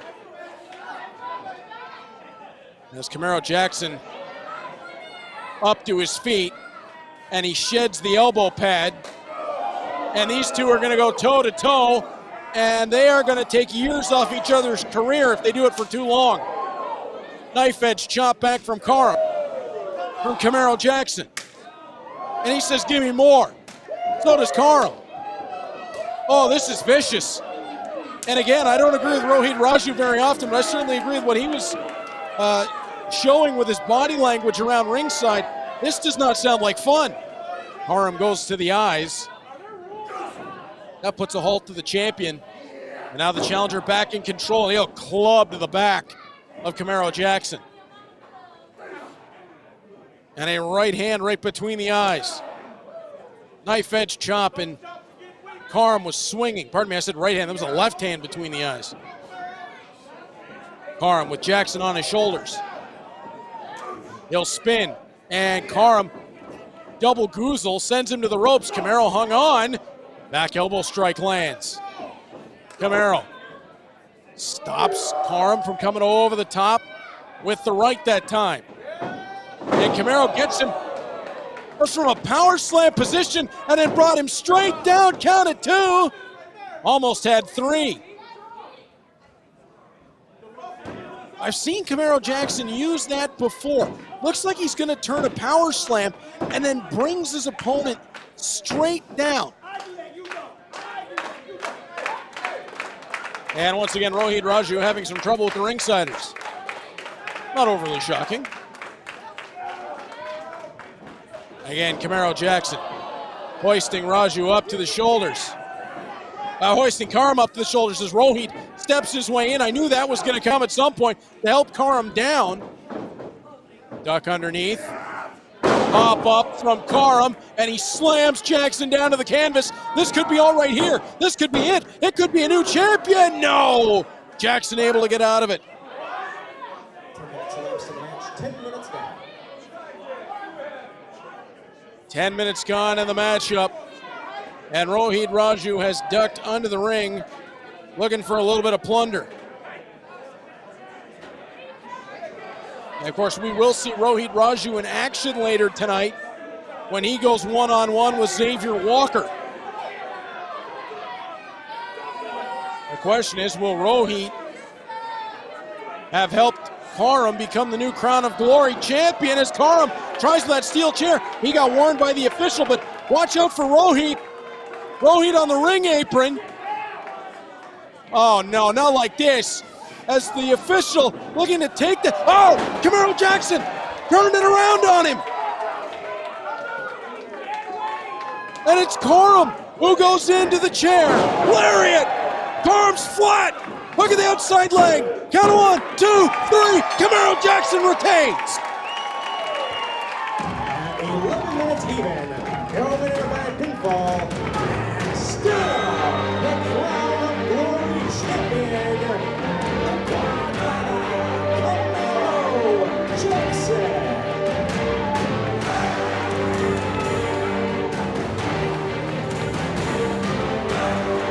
Another successful defense of the Crown of Glory Championship for Camaro Jackson as he essentially had to go 1-on-2 down the stretch. The interference of Rohit Raju backfires as he brought the chair up on the ring apron. Karam tried to bring Camaro Jackson over to it. That got turned around. Karam takes it, eats the lariat, and the champ has the microphone. The champion doesn't have his crown.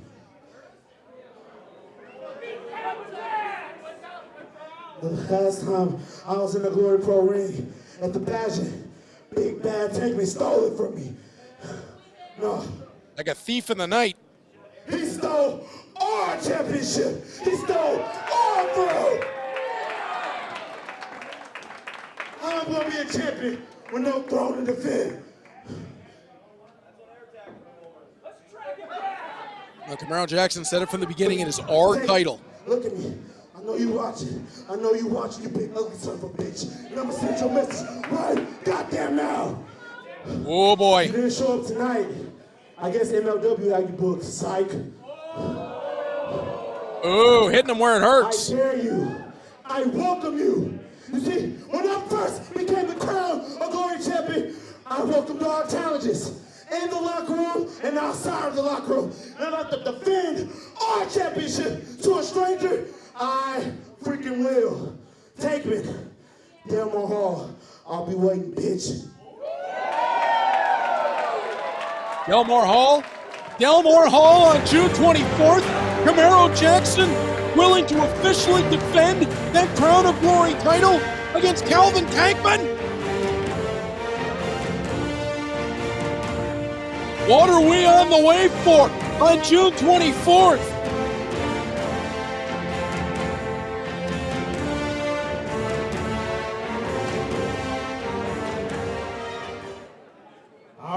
gentlemen, big official Warhorse versus Kody Lane inside the cage at Del Mar Hall, as well as that big challenge we just heard. That's on June 24th at Saturday, June 24th at Del Mar Hall. Tickets on sale upcoming Friday, but on sale tonight for Sunday, July 30th at the Casa Loma Ballroom featuring Ray Phoenix. You can get your tickets now, and don't wait. We have a 10-minute intermission starting now.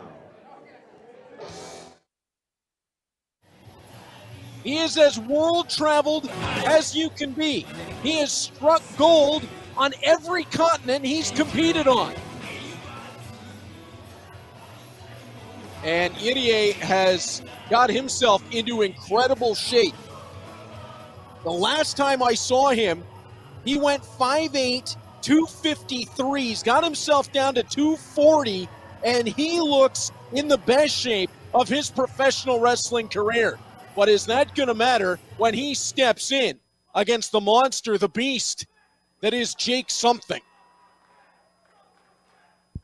Jake Something is truly the one thing the boogeyman checks under his bed for. If you want to interact with us tonight, use the hashtag GPLive at WeAreGloryPro. As Jake Something and Shigehiro Irie set to lock up, and they'll go collar and elbow. Neither man wanting to give an inch. Jake backs Irie into the corner. And as he is often to do, asks the crowd, "What's my name?" And Irie might be wondering if Jake has a memory issue. Back out to the center of the ring. Irie takes the side headlock. Going to crank in on it is the native of Osaka. Grand Slam champion in DDTs. Held the six-man titles there an incredible 6 times. And he just ran into a brick wall in St. Louis. And again, Jake Something not taking a step. Irie fires in. Jake off the ropes. He'll run through with the shoulder block. And a second, firing Irie towards the corner.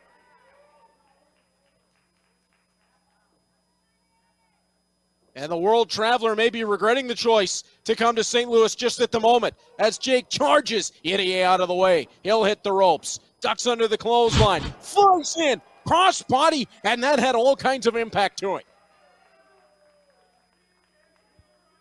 And putting Jake on the defensive. Irie looking for the power slam. Fans chanting for Shigehiro. Boot to the jawline. Again, Irie looking for the power slam. Drops Jake right in front of the ropes. And yeah, you can see what that kind of power takes out of you. Off the ropes, using it to fire himself down into a splash count of 2. Impressive innovation from Shigehiro Irie. Using the ropes to slingshot himself into a splash. Although Jake Something hoisted him up mainly with one arm. That man is a monster. Again, the only man that has ever held the Crown of Glory Championship twice. If you look at the resume of Jake Something over his 13 years inside the ring, there's very little that man has not done. He's held gold just about everywhere he's ever been. And through the Midwestern United States, everybody knows that name. In fact, even up to Toronto, Canada, just up the road from my hometown, where he's held the Super Kick title 4 times. Now forearms going back and forth between Jake and Irie. And Jake has to go to the eyes to get the better of it. Not often you see Jake Something get into trouble in a striking matchup. Jake taking the shortcut. Now he'll go for the vertical suplex. Hoists him high. Irie in the paws in the air and gets flattened down to the canvas. Jake hooks the inside leg. Count of 2, and that's all he's going to get. Our officially said 2 and a bit before The shoulder came up. Irie slammed into the canvas by Jake. Jake has no regard for what the audience is saying as he just continues to slam Irie into the canvas. And posing in the bright lights of the pageant. This is where the stars come to shine for Glory Pro Wrestling. Oh, hard into the buckles. Irie, that definitely moved the ring. He hit hard and launched out of that corner. And Jake daring him to get up, daring him to try him. Jake Something is trying to make a statement here against Shigehiro Irie. Just pawing him away. Forearm to the jawline. Jake takes it. Irie. He'll take the strike and stagger to the ropes, but he does not go down. Irie walks back. Whoa, that one took a bite out of Jake. Forearm return. Staggers Irie back. Oh, that one will definitely send you reeling. Jake still won't go down. Ropes might have saved him. Irie lands another. And another. Those forearms starting to accumulate. Oh, Jake with a right hand. Snaps in the match. 5 minutes down. And that is like getting hit with a shot put ball. And there's that short right arm lariat. Got a 2 and a bit. And I think actually Jake Something there showing a little bit of respect to Shigehiro Irie for the ability to kick out of that. Might have been a bit of a Bronx cheer, but at the same time, you got to be impressed as another right fist. See that taped right hand of Jake Something, and he is using it to extreme effect. Pile driver attempt perhaps. Irie won't go up. Irie, look at squat position. He's trying to get the big fella up to his shoulders. Jake is on his way for a ride. Irie gets him all the way up and over. And Jake landed hard. Might have driven the wind out of him. Irie has bought himself a little bit of time. A crack in the window, if you will. Jake charges. Irie out of the way. Jake catches himself on the apron. Irie fires in with the right hand to the buckles. Slams his head to it. Irie. Elbow over the shoulder, almost to the trap muscle on Jake Something. And now Irie, is he going to do what I think he's going to do? Off the ropes. Car crash crossbody. Hey, I know that move. I think he borrowed that from my good friend, the walking weapon, Josh Alexander. As Jake Something gets rolled back into the ring. Irie climbing up to the top. And Irie is going to fly. Beautiful splash. Count of 1, 2, no. The former two-time Crown of Glory champion won't go down that easily. It looked like Shigehiro Irie was going to have him right there, but Jake Something able to roll the shoulder. Imagine what this win would do for Shigehiro Irie. If you pick up a victory over Jake Something, you could come back to Glory Pro and pretty much demand whatever title challenge you want. Elbows to the side of the head. Rolls him through. Oh, the forearm lights up the jawline.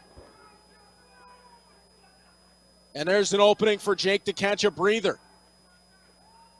It's not often that we see Jake Something tested physically in a match like he's being tested in this one. I can almost count on one hand the people that have been able to do it. Minoru Suzuki, Mike Outlaw. That might be the end of the list. To this extent, anyway, as Irie sent back to the ropes, Jake charges and hammers him in the corner. Across the ring. Jake with the block. Idiot. Oh, beautiful combination of strikes. Idiot charges Jake out of the way. Idiot. Second rope. Able to fire his way down. Seated senton. And Idiot has a bit of control here. Can he press this advantage? Idiot charges in. Looked like he was going for a cannonball. Jake caught him on the way. Jake something. Power horse. Power bomb. Sit out. Counted 2. Idiot got out. Oh my goodness gracious. Shigehiro Irie able to kick out of the sit-out power bomb from Jake something. That was an absolute deadlift. The corner cannonball blocked. Jake hoisted him up. And now he'll fire down to the side of the head of Irie. As the 15-year pro is in some trouble, black hole slam attempt is blocked. Off the ropes, Irie. Oh, back elbow lands. He'll use the momentum, flying in for the cannonball. He hammered Jake, who was strung out over that second rope. Looking for it again. Jake back to his feet. Locks him on the way in. Fires with the right forearm. 10 minutes elapsed. 10 minutes down. 10 minutes gone in this matchup, so says Ben. Into the buckles. Jake takes the clothesline on the other side. Shigehiro Irie. Beautiful clothesline. Rolled his way through it. Can he get back over for it? Doesn't hook a leg, though. Counted 2, and it's not going to be enough. Oh, when you're up against Jake something, even when you're in that kind of control, you've got to hook a leg. If Jake something can use that impressive leg strength to start a little bit of momentum to help him rock those shoulders off the canvas, he can find a way. Idiot. Looking to set Jake up for the end right here. But is he wasting too much time? Idiot calls for it. Standing lariat. And that just made him angry. They collide again. Rights, lefts, rights again. Duck underneath by Idiot. Jake, up and over. He landed on his feet. Hammers him coming out of the corner. The avalanche. Black hole slam. Count on. 2. What a win for Jake something. 11 seconds. Your winner by pinfall, Jake something. What an absolute battle. Jake something was pushed to his limit by Shigehiro Irie and still found a way at the end. That avalanche coming out of the corner. And up against a man who came all the way from Osaka, Japan. It was Big Van Vader-like on the attack coming out of the corner. It dropped into the canvas. Then the black hole slam spells the end for Shigehiro Irie. Jake something, the former two-time Crown of Glory champion. Oh, there are just moments where he cannot be stopped. And you know what he's setting his sights on. He opened the night. That'll give him a long, long night to be able to sit back, heal up, and watch who comes away from our main event with the Crown of Glory Championship.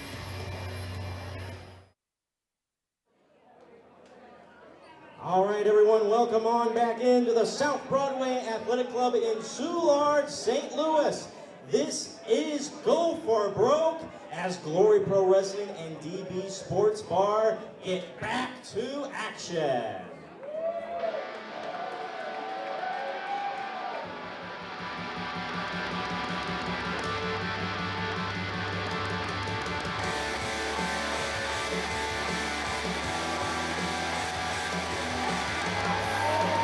Your next bout is set for one fall. Coming to the ring first, Sabre.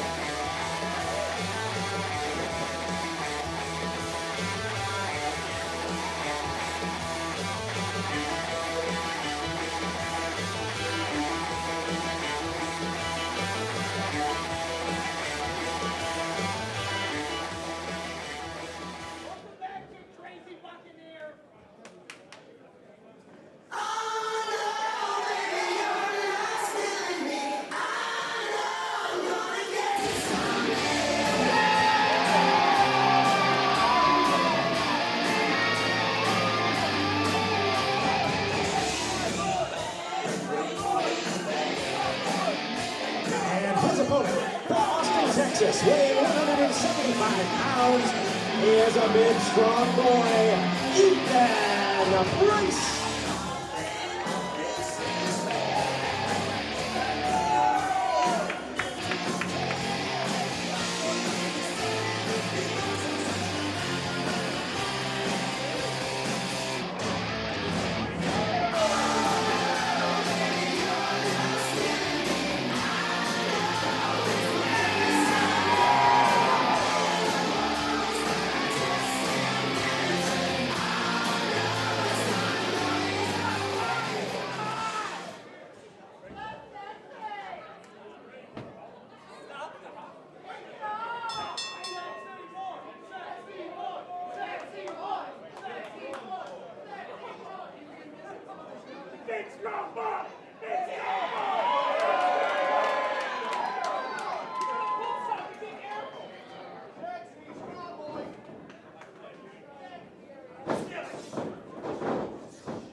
He's tall, he's long, he's very quick, and talked about it earlier tonight, very sudden in his movements. And he is a ring general. He understands the ins and the outs and what he needs to do to be successful, but right now, it's Ethan Price showing off the strength, and right there, Shane Sabre, just that quick spin, and lets Ethan Price know that, hey, I can play this game. The fans love Ethan Price. And you can't blame them as he hits the pose up in the corner. He's got some flair to him, and a power slam on Shane Sabre turned him inside out. Just a count of two. Knife edge chop land. Shane Sabre, by the way, for those not familiar, 12 years as a pro, began his career in 2012. Knife edge chop from Ethan Price. And another one. That'll knock Sabre down to a knee.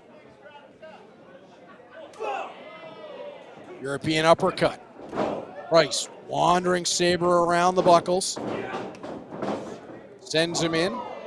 Sabre firing Price across, and now Price caught himself, and they got launched into the ring guardrail.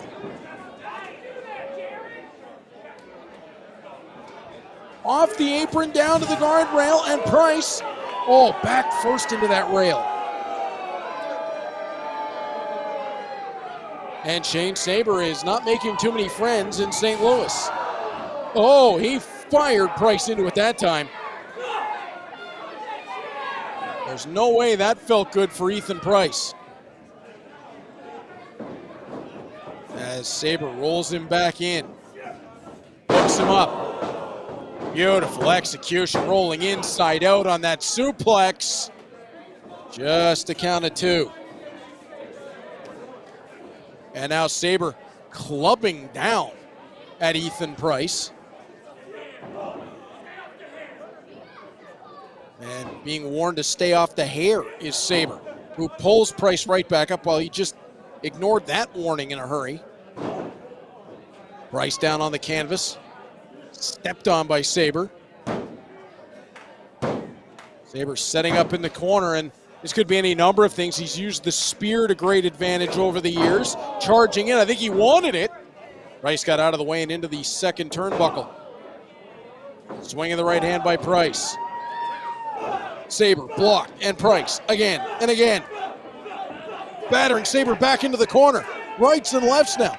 Forcing Sabre right down to the canvas. Price trying to take control. Sabre turns him. Across the ring he goes. Sabre catches him with the drop kick. That shot Price right back into the buckles. Corner cannonball by Sabre. Combination offense. And I thought Sabre might go to pull him out of the corner, and instead kind of stopped on that cannonball to reset himself.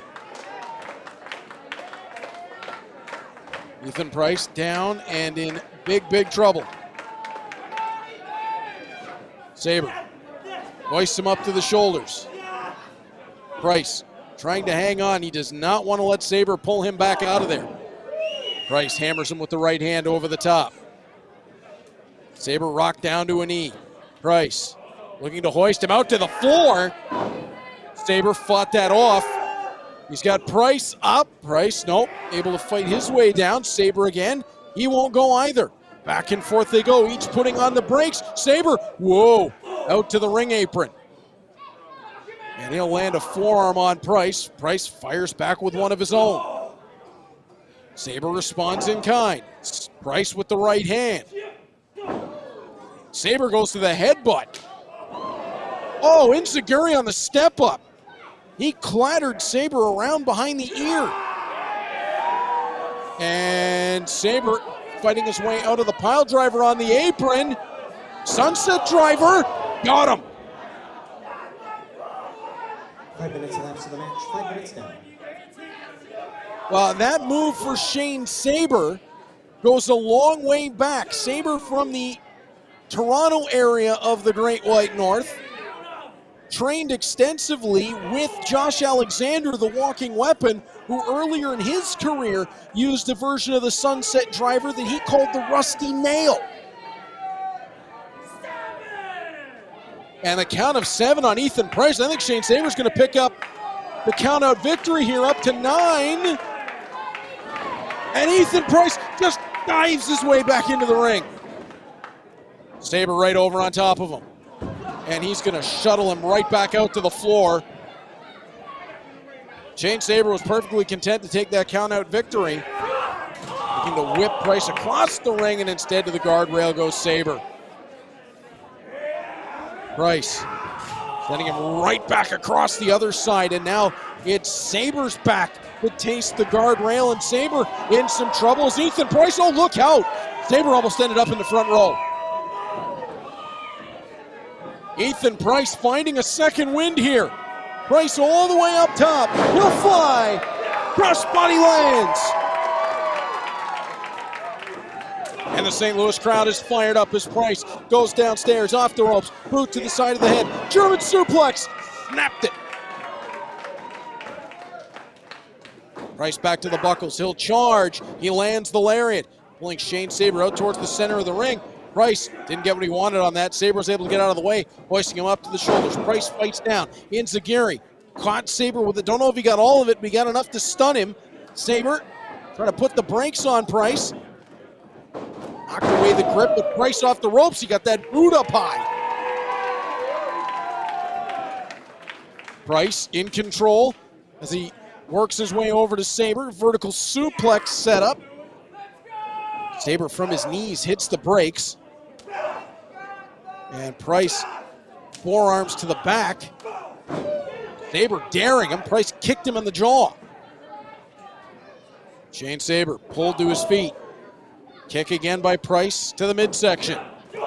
Price goes off the ropes. Sabre with that diving lariat caught himself to the outside. Now flies back in. Slingshot DDT. Sabre hooks the outside leg. Count of 1, 2, and Price able to kick out.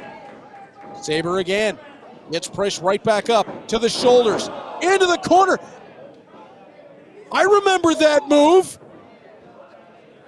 He'll pull him out. Count of 1, 2, and a kick out at 2.5. Talked about the history. Alex Daniels used a version of that. He called it the Gone Girl Driver. It was a vertical suplex into the corner buckles. Shane Sabre adjusts it. It's the Death Valley Driver into the buckles. And you can see the wealth of that 12-year experience for Shane Sabre coming out in this matchup. Had to draw back in the Wayback Machine a little bit there for Alex Daniels. Again, an absolutely gifted high flyer whose career came to an end far too soon. As Shane Sabre on the top rope, Ethan Price works his way down. It's a powerbomb attempt, and he sends him right up to the center of the ring. Price, quick up, second rope on the inside for the Bulldog. Sabre's down. Price over to the top, hooks the leg, count it 2. 2 9/10. And Sabre kicks out.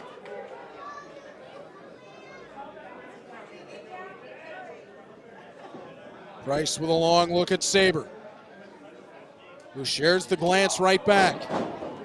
Oh, Price open hand right across the jawline of Sabre. Now Price using the same that we saw Sabre go for earlier, that lariat, sliding to the outside of the ring.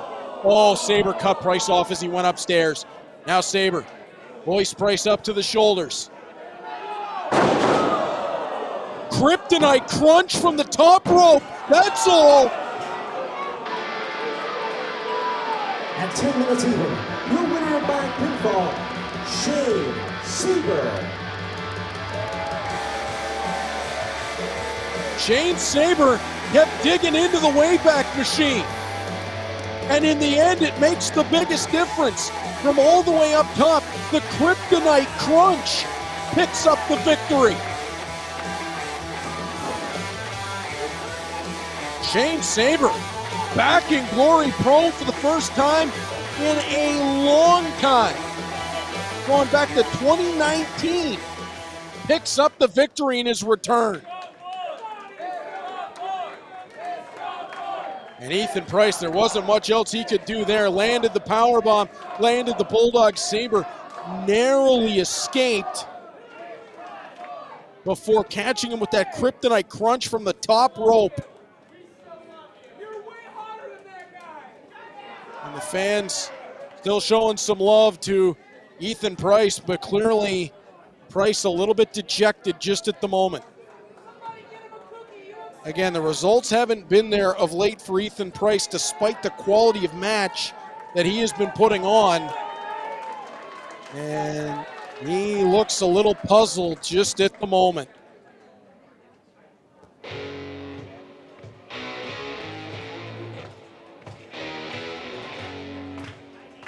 We go back to the women's side of the proceedings as Heidi Howitzer is back in Glory Pro. And our next contest is set for one fall. Coming to the ring first, hailing from a future torn apart by an endless war between babes and robots, the Rad Warrior, Heidi Howitzer. One half of the Wasteland War Party. We've seen the other half, Max the Impaler, do some serious damage in Glory Pro Wrestling. Heidi Howitzer making her return here at Go for Broke. And this should be an interesting stylistic clash, as she's going to take on the Wild Unicorn, Laynie Luck. Hey, bitch. What's up?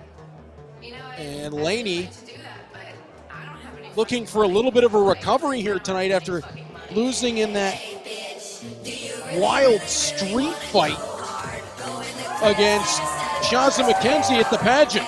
Purple hails from Texas and resides in Chicago. She is two-turned Laynie Luck, the Wild Unicorn. Laynie Luck might be the only product of Chicago that will get a warm reception in St. Louis. But then again, I think Laynie gets a warm reception just about anywhere she goes. She is an exciting talent with an infectious personality. But she's going to need every bit of that talent in this contest. There is going to be a significant strength advantage on the side of Heidi Howitzer in this contest. Speed and athleticism will go the way of Laynie Luck, who is back in the regular gear for this matchup after we saw her in the street fight setup. And Laynie has a unicorn headband for Heidi Howitzer. I don't know that I see this going overly well.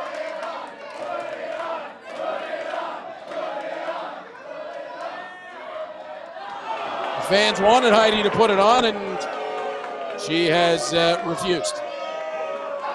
That's kind of what I expected to happen, to be quite honest with you. The only time Heidi Howitzer is really having fun is when she's inflicting pain on an opponent. And Heidi is already putting the bad mouth and talking about Laynie doing circles. And yeah, well, if I'm in Laynie Luck's shoes, that's exactly what I'd be looking at in this contest. Laynie's going to want to be quick as she takes the side headlock. Looking for the trip on Heidi, and Heidi's strength comes through.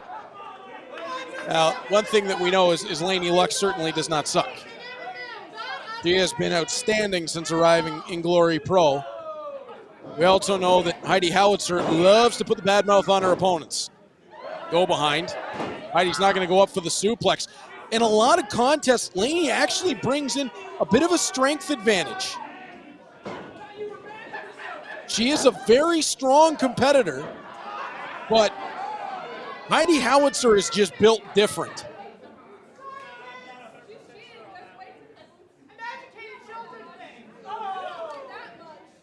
And they are going back and forth at one another, as Laynie is going to have to change her approach here. And now, a take of the arm by Laynie, and that's a little bit, I think, of a smarter variety. She's probably going to have to pick a limb here. Pick an appendage and maybe try to take it home with her as Heidi knocks her away from that wrist lock. Heidi asking the crowd if they want to see something cool. Roll through by Heidi Howitzer. She'll take the wrist lock. Laynie Luck rolls her way through. Able to spring back up to her feet. Couldn't quite keep it, but from the seated position, able to take the wrist lock. Nice work by Laynie. She tried to kip her way back up. Her one foot came out from under her, but she didn't let it deter. She kept going on that move through to take the wrist. Now Heidi takes the wrist, flips Laynie over. And Heidi Howitzer with a forearm to the back. Now what is this going to be? Hammer lock. And now a modified submission. She's got her knee into the arm on the back in the hammer lock and is wrenching at the chin. Laynie turned back in, front face lock. Laynie rolls away and again has control of the arm.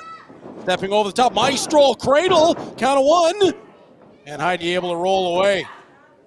That's what Laynie's gonna have to do in this matchup because power moves aren't gonna work. She tried the arm drag there. The only way that's gonna work is if she gets Heidi with some momentum. Laynie able to slide away off the ropes. Shoulder block, nope. Laynie off the ropes again. Drop kick, that's a little better. That shot Heidi into the ropes. Heidi got caught that time coming in. Laynie drop toe hold all over the second rope, and now Laynie steps in with the knee. That'll rattle Heidi Howitzer. Trying to climb into the second rope on the inside, and Laynie got caught. Knife edge chop knocks her all the way to the floor, and you do not want to be on the floor with a member of the Wasteland War Party.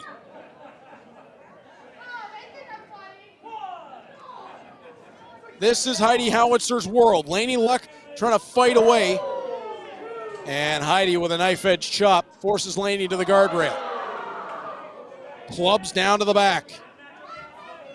And this is where, after Heidi was asking the fans if they're having fun, this is where she's going to have fun. Jamming Laynie into the ring apron. And actually rolled Laynie back in before I thought she would. I thought Heidi was going to take much more advantage of that on the outside. Heidi Howitzer tracks Laynie, boot to the midsection. Knife edge chop again by Heidi.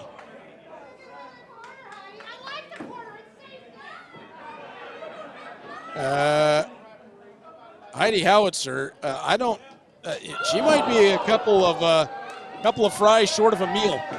She is having a running conversation with herself in this matchup. Runs in with the hip attack, now across again. Shiro Koshinaka style. Rolling Laynie in the corner. Now what she got in mind? Heidi standing on that second rope, looking for, might have been a Vader bomb, and it ended up being a back senton. Yeah, that's exactly what she just said. It was supposed to be a Vader bomb, but her foot slipped on the rope. She turned it into a back senton. Worked out just about as well. Got a 2 and a bit out of it.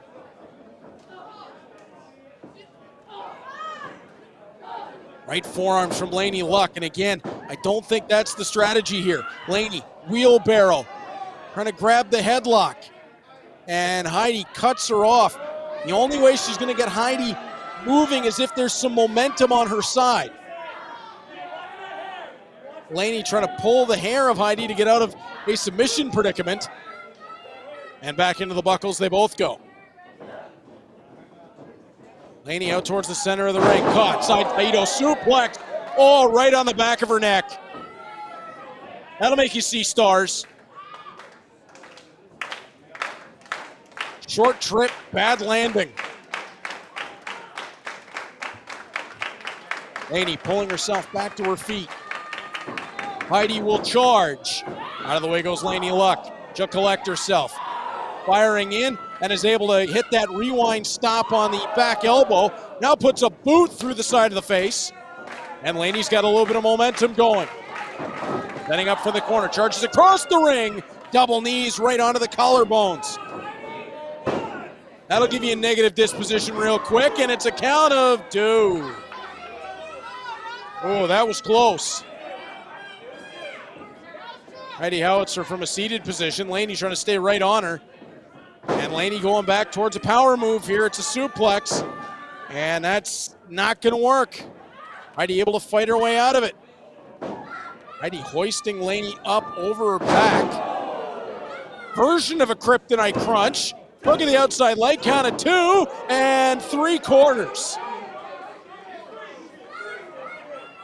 We saw Shane Sabre do it, and the kryptonite crunch generally done with the opponent in a diagonal position across the back, feet up over one shoulder, head under the opposite arm. That time it seemed like Heidi just got her up to the back and dropped her, and Laynie did something very similar. Got a 1, 2, and 3/4 herself. Laynie Luck got Heidi onto her back, had her almost bulldog headlocked, and dropped all the weight of Laynie and Heidi Howitzer onto the back of Heidi's neck. Heidi, stunner after the boot. And Laynie falls to the outside. Hung on to the apron, though, as Heidi comes across and got strung out over the top rope. Laynie steps back in. That was smart. Laynie dove in with a knee to the back of the knee of Heidi Howitzer, trying to cut the base out. Steps up, Inzagiri behind the ear of Howitzer, who hits the deck. I personally guess what Laynie should have been going for the whole matchup, trying to take that power base out from Heidi, is Laynie has the unicorn headband in her mouth and now steps over STF. Let's call it the STU. Submission through unicorn, and she's got it.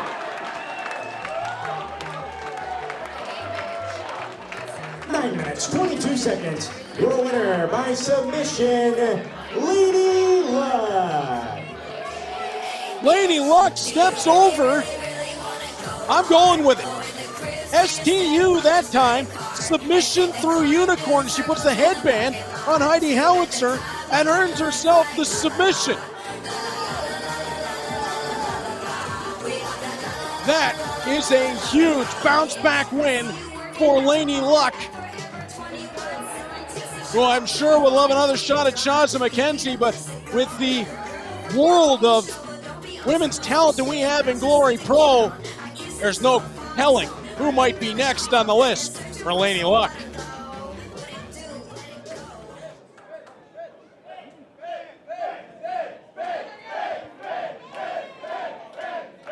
Coming up next, the man who stabbed his tag team partner in the back at the pageant, Dak Draper.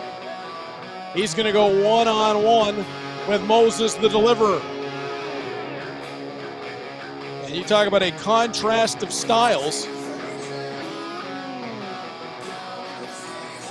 Stepping through the curtain. Your next contest is set for one fall. Coming to the ring first from Denver, Colorado, weighing 250 pounds, the mile-high Magnum, Dak Draper. The living tall tale, the mile-high Magnum, Dak Draper. Just as it looked last month, as if he and Xavier Walker had formed a tag team for the ages here in Glory Pro Wrestling. He stabbed Big Flexi in the back. And his reasoning for that was that he's been stabbed in the back so many times in the business. If he had $1 for each time, he could open a bank. He said it was bound to happen eventually. He just got the jump on it. And a man who knows something about getting stabbed in the back by a tag team partner is going to be the next man out. While Moses the Deliverer and Rahim de la Suede were at the top of the mountain in the Glory Pro Tag Team division, the seeds of discontent were planted clearly by Cinco. They were the United Glory Tag Team champions. 205 pounds, the Deliverer, Moses.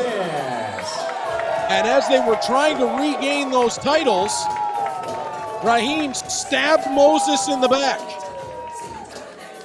Well, Moses now standing by himself and will clearly have seen a similar scene play out with Dak Draper and Xavier Walker. And that might be hitting a little bit close to home for the Deliverer as he steps through the ropes. Size, strength, experience, all on the side of the Mile High Magnum in this matchup. However, the speed and more importantly the heart goes to Moses the Deliverer. We have seen Moses take matchups full of punishment, more than most men could withstand in a lifetime, and find a way to come back and get his hand raised. He is as tough as the day is long, tougher than a $2 steak, as the great Jim Ross would say. He's going to need every little bit of that toughness in this matchup.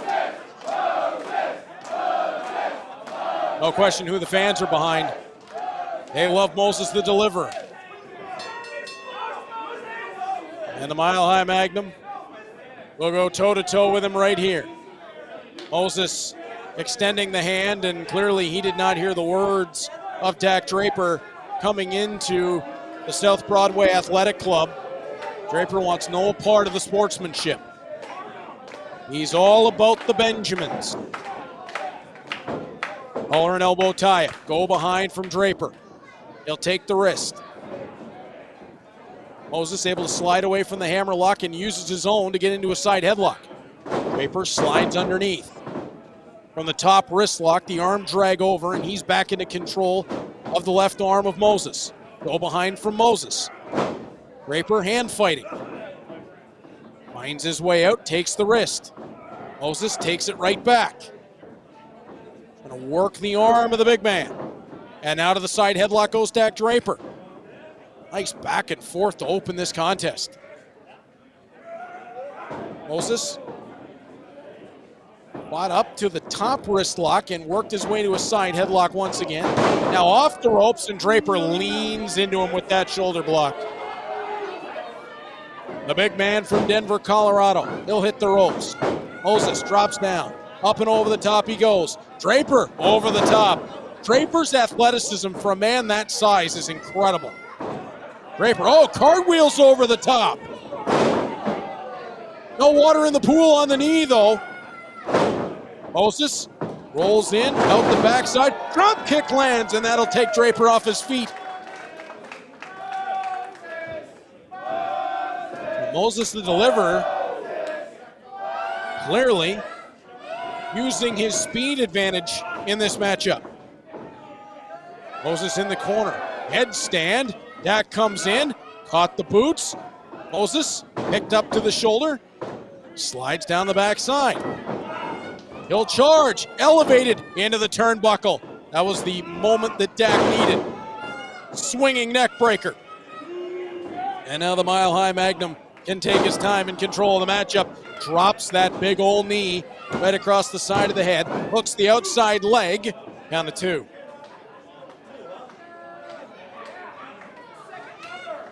Dak Draper, as we saw him 2 months ago, back here at South Broadway, in an incredible matchup with the Giants against Xavier Walker that Walker came out on the better end of, and at that point we thought that that matchup was the catalyst, that matchup had bred the mutual respect between the two that launched them as a tag team, and I was hyped up about it. I thought that those two had a chance to be a dominant force, not just in Glory Pro, but in the world of professional wrestling, and it lasted about 10 minutes. As Draper brings Moses across the ring, tries to send him into the buckles. Downstairs goes Moses with the elbow and then sends Draper to the buckles, but Draper with the boot cuts off Moses before momentum can be built.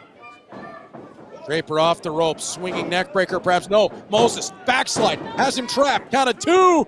Draper used the long legs to create enough momentum to get out of it and then cuts it all off with a lariat.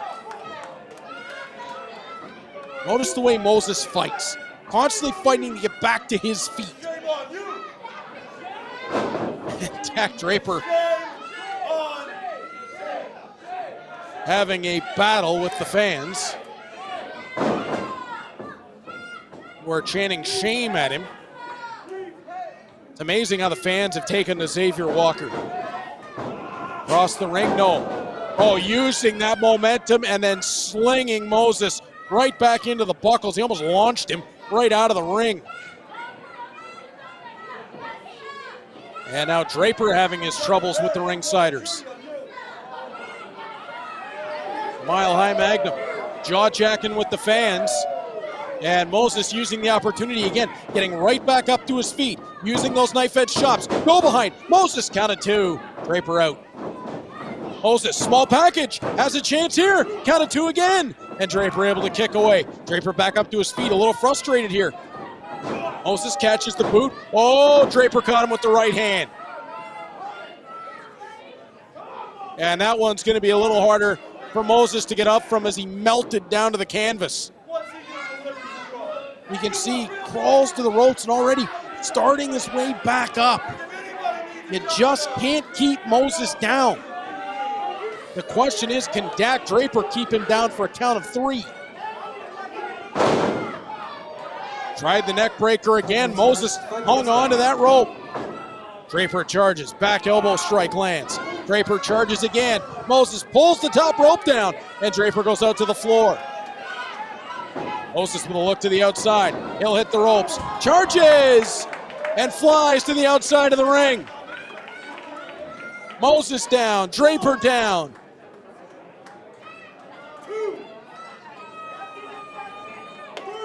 And the count from in-ring is up to 3.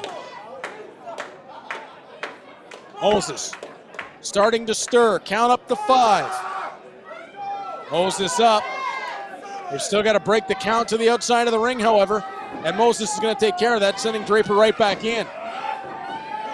Draper back up to his feet quickly. Moses caught the arm, used it to roll through. Step up enziguri, wrapped it behind the ear. Draper in trouble. Moses tries to sling him. Draper turns it. Moses twisting back elbow lands.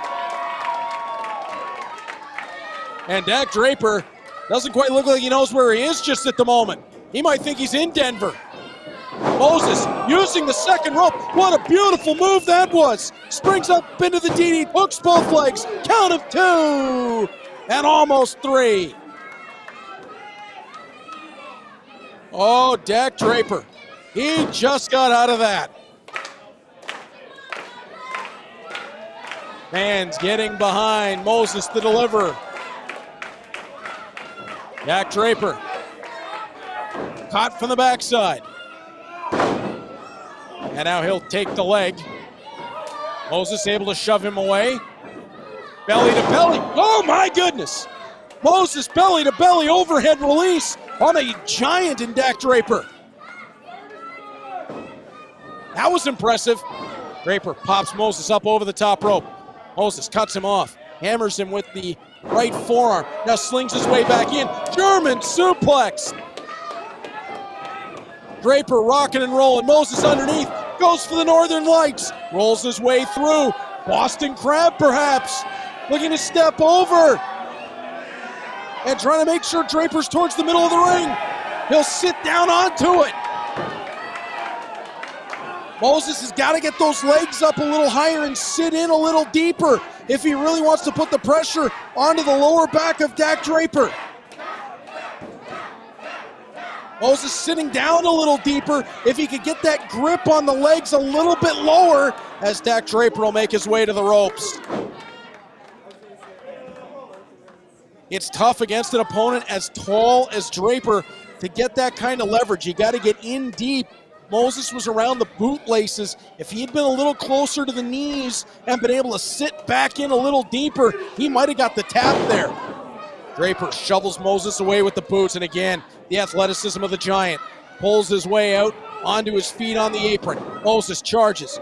Draper catches him with the shoulder block. Elevates over the top. Cradles him. Count of 1, 2. That's all he'll get there. Right back up. Moses, crucifix, has him hooked. Count of 2. Draper able to kick out. Draper slides his way back in. Picks both legs. Jackknife pin. 1, 2. Oh, the power of Moses. He'll roll his way through. Backslide attempt. He's got Draper hooked a second time. Just a count of 2. Draper. Oh, the boot. He knocked him inside out. That's it. No, it's not. 2, but about 9/10. How did Moses kick out of that?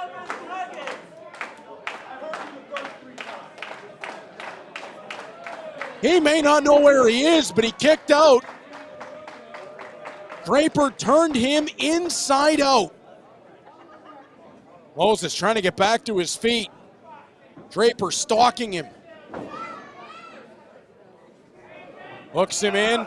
Power bomb set up to the shoulders. He'll slide down the back. Backslide, trying maybe third time lucky. Draper rolls him away. Moses, fisherman suplex. He kept the grip hook, counted 2. Oh, and that was nearly 3. Rolled his way through. That time he used the size of Draper against him as he was able to hook that leg. It forced Draper down, packaged him up, and then he was able to get him up and over. Where Moses was standing to set that suplex was at a perfect height. He didn't have to duck down too far to get Draper's leg hooked in for that fisherman suplex.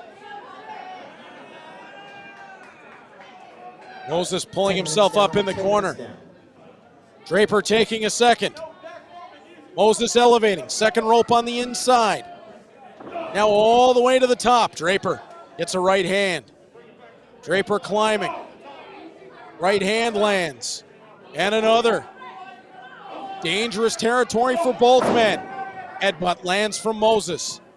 He's all the way up top. Draper caught him. Power slam from the top rope. Draper from the second rope. Shotgun drop kick. He hoists him right back up. Gut wrench. Sit out power bomb. Gets the feet over the shoulders. Moses kicked out again.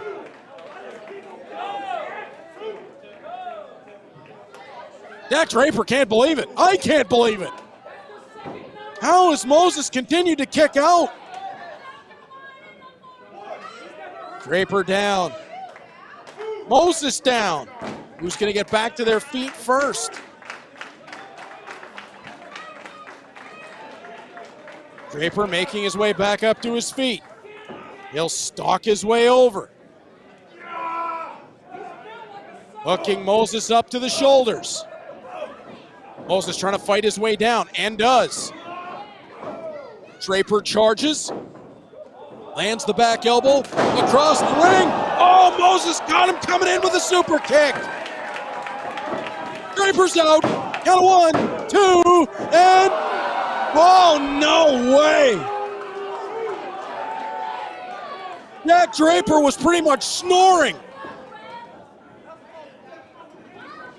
Moses can't believe it.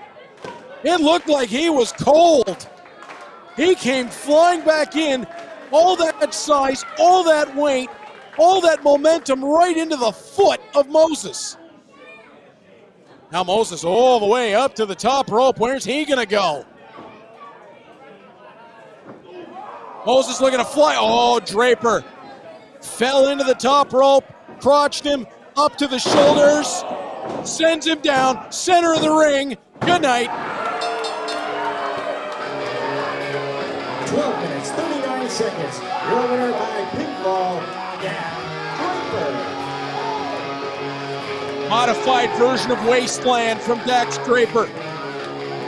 He had Moses up on his shoulders, and he gets so much into that, he almost drops down to a knee as he unloads from the shoulders. It drove all of the wind out of Moses, and that was one too many for the deliverer to be able to kick out of.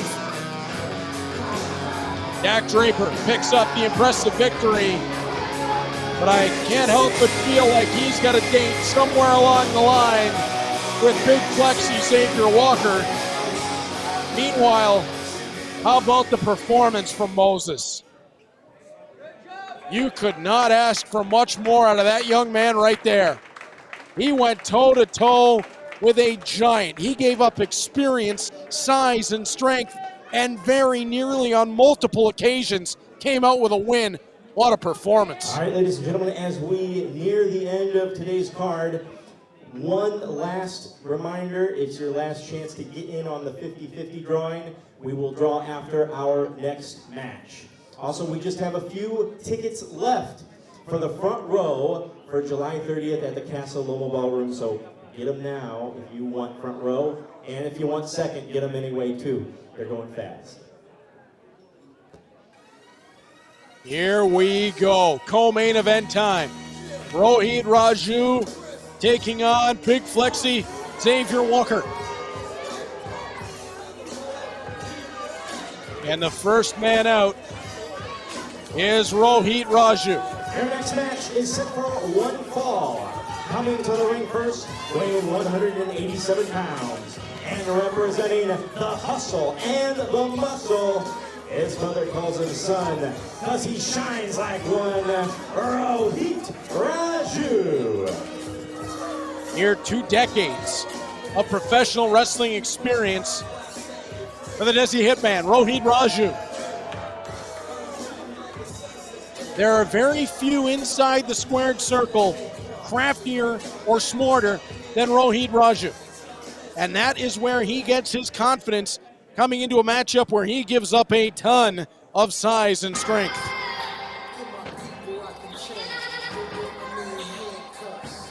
Now the dollar bills are about to fall from the ceiling. I've said it before and I'll continue to.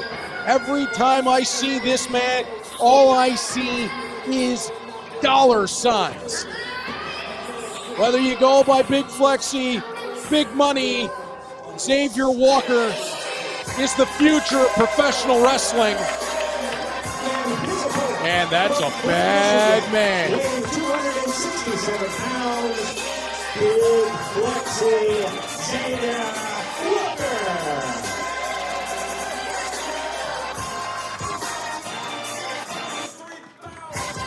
From Michigan, a man who looks like he should be playing on the defensive line for the Detroit Lions.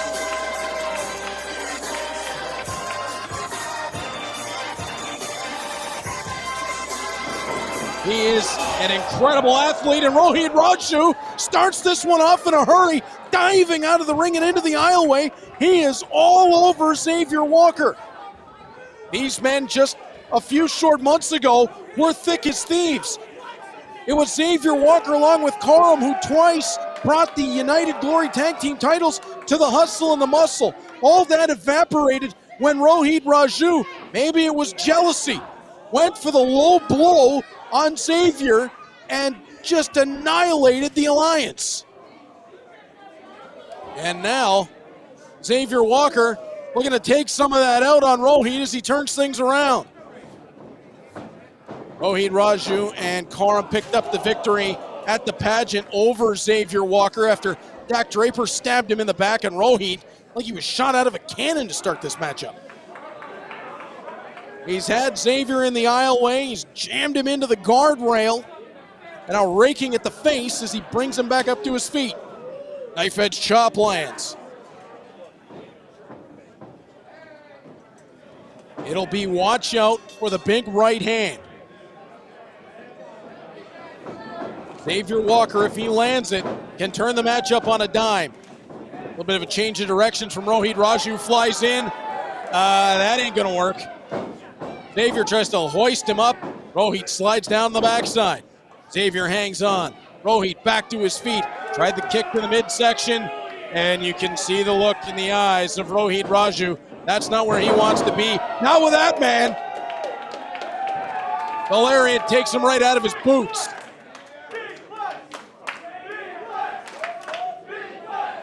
And how about the St. Louis crowd embracing the monster from Michigan, Xavier Walker. Oh my! Knife edge chop, and Rohit's rib might have landed somewhere in the Midwest. They're still waiting for it to come down on air traffic control. Stomping a mud hole in him right now is Xavier Walker, and Rohit trying to pull his way back up. Well over 6.5 feet tall. Xavier Walker, I've seen him listed anywhere between 6'5" and 6'7". Oh, knife edge chop. And I think he is on the higher end of that range. Sliding out to the floor goes Rohit. Both these men have tasted gold on multiple occasions in Glory Pro Wrestling. That's not what this matchup is about. This is all about the grudge, but both extremely accomplished. Of course, Rohit Raju, the significant experience advantage in the matchup. He's been around the world as Xavier Walker punishes him low with that right hand. And now be careful as Rohit up against the ring post. And Rohit's out of the way, and oh, that's the way he could break a hand. And very quickly, there's the veteran experience of Rohit Raju. He's going to jam it into the guardrail. He is going to do as much damage to that hand as he possibly can. And Rohit, well, not having it from the official, telling him to shut up as he continues the assault on Xavier Walker on the outside.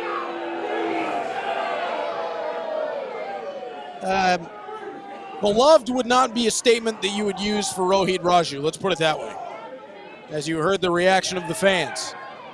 Xavier Walker dragging him around the ringside area. And he'll pop him with a right out of that bulldog. Jamming him off the apron.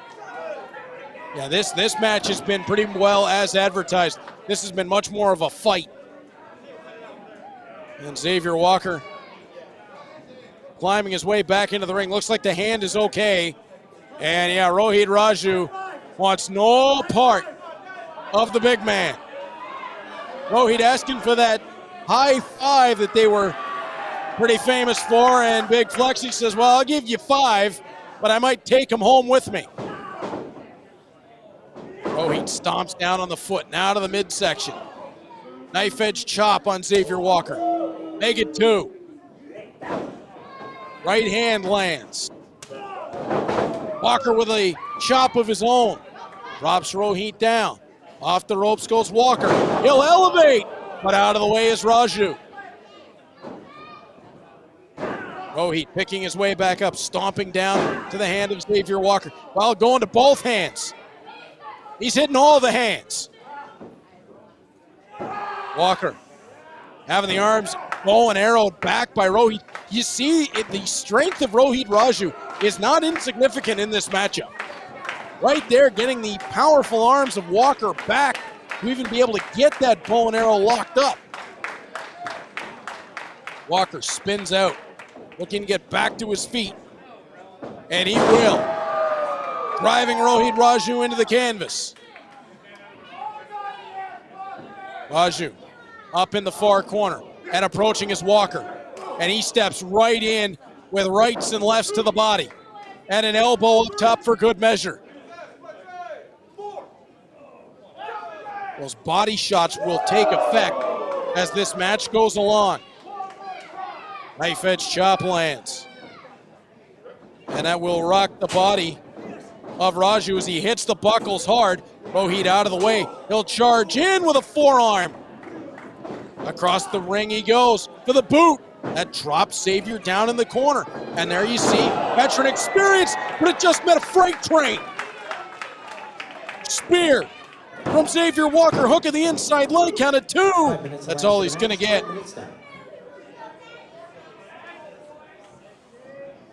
Rohit Raju trying to work his way up off the canvas. Xavier Walker had worked himself into control of this contest. And oh, the stomp down from Walker. And now a boot to the side of the face. Nothing pretty, just impact. Walker keeping the leg of Rohit down and stomping on the knee. That's a good way to dislocate a kneecap. And now Rohit in pain. Xavier Walker calling on the crowd behind him. He'll charge. Rohit gets out of the way. Rohit splits the legs of Walker across that rope. Kick to the back of the head. Rohit to the outside, trying to move as quick as he possibly can here. Has Big Flexi caught up. Walker's in trouble as Rohit double stomp. Rolls Walker out of the corner. Can he get him over for a pinning combination? He will. Hook of the outside leg. Count of 2. That's all he's going to get. And now right back to the hand. The right hand goes Rohit Raju. Smart move. It's that big right hand of Xavier Walker that can be the difference maker. And Rohit, bending it backwards at a really nasty angle across his own knee. Lands the knee along the chin. And now falls down with the side headlock. Walker inching, trying to reach out to the ropes. Fans again trying to get behind the big fella. Xavier Walker again looking to reach his way out. Walker to a seated position, now to his feet. And Rohit using the hair to rip him right back down. Off the ropes, Rohit Raju drops the elbow. Rolls him back out of the corner, hook of the outside leg. Count of 2 and a bit. And Rohit having trouble with the fans after saying that was 3. It was most certainly not. Oh, Xavier Walker caught him with the knife edge chop. Rohit fires back with the right hand. And a knife edge of his own. Rohit, boot to the body, and that dropped the big fella down to his knees. I think he might have caught the hand in that, and well, if he didn't with the kick, he did with the stomp for good measure. Xavier Walker caught with the rear chin lock. Rohit trying to force him to fight for air. Walker again has the crowd behind him, fighting his way back up to his feet. Walker dropped back to a knee. Hammered to the back by Rohit, dropped an elbow, but Walker keeps fighting. Right hand to the body. Kick downstairs from Rohit Raju. Walker wouldn't let him off. Rip cord, brings him in for that swinging neck breaker. Rohit knows him so well, and Rohit will use it to roll the dice. That's the other part of this matchup, the veteran experience of Rohit Raju. He knows what Xavier Walker's going to do from teaming with him, but that suplex might have been a bit out of the playbook.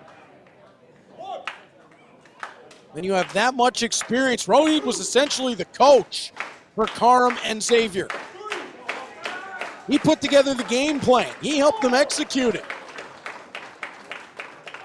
He knows a lot about Xavier Walker. I'm sure there's some new wrinkles in Xavier's game. No time like the present to bring them out either. As Rohit trying to make his way up to his feet.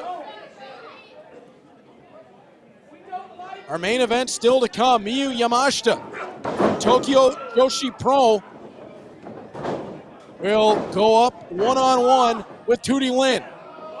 Up to the shoulders. Rohit caught.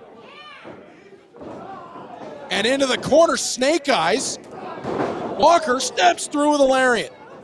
Rohit up to his feet. Walker drops him again. And might he be thinking right hand here? No, he's going to bring him all the way up again. Power slam coming. Center of the ring. 10 minutes down. And you have to wonder, Karam has not made his presence felt yet in this matchup. Is he going to play a role before it's all over? So far, Rohit has done it on his own. But that choke slam setup is in play. Xavier Walker with the long look in. And Rohit was able to stop him in his tracks. Again, that's a little bit of knowledge of Xavier Walker, and he chops the leg out from the big fella. Swing and a miss by Rohit. Ripcord. Swinging neck breaker. Hook of the outside leg by Walker. Counted 2.5. It's going to take a little bit more to put Rohit Raju away.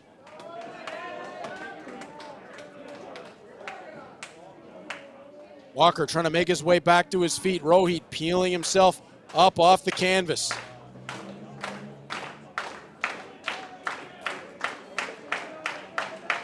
Both these men have got to be exhausted. This matchup has had a little bit of everything.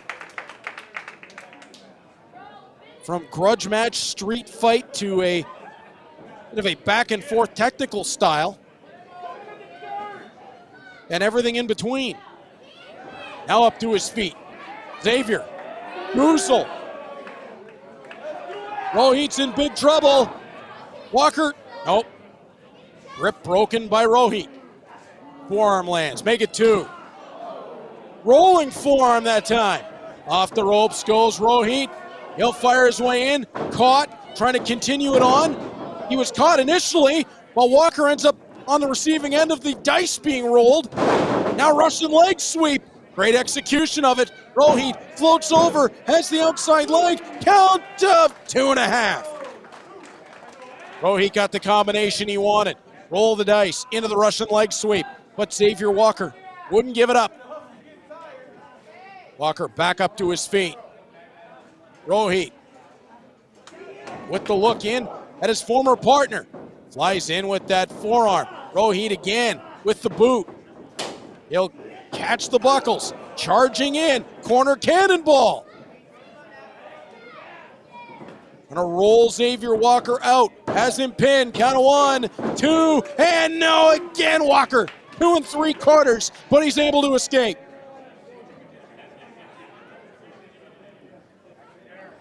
And now if you're Rohit Raju, you've got to be wondering a bit what you have to do to put away your former protege. Xavier Walker is proving as tough and out as you're going to find. Both men back to their feet. Rohit lands the forearm. Walker comes back with the knife edge chop. It could come down to who gets the last strike in here. Walker sets up, knife edge, beautifully executed there, right across the chest, and that sent Rohit stumbling back. Rohit didn't get all that he wanted on that one, but he ducks under Walker's. Walker fakes the right, and the DDT. There was the new wrinkle. Count of 1, 2, and no, he almost got him. Rohit knew that the right hand was coming, and now you see Rohit waving. He's waving. We know what that means. He's calling Karam out. He needs a little bit of help, and it's Karam wandering his way down the ringside. And Karam staring straight at Xavier Walker.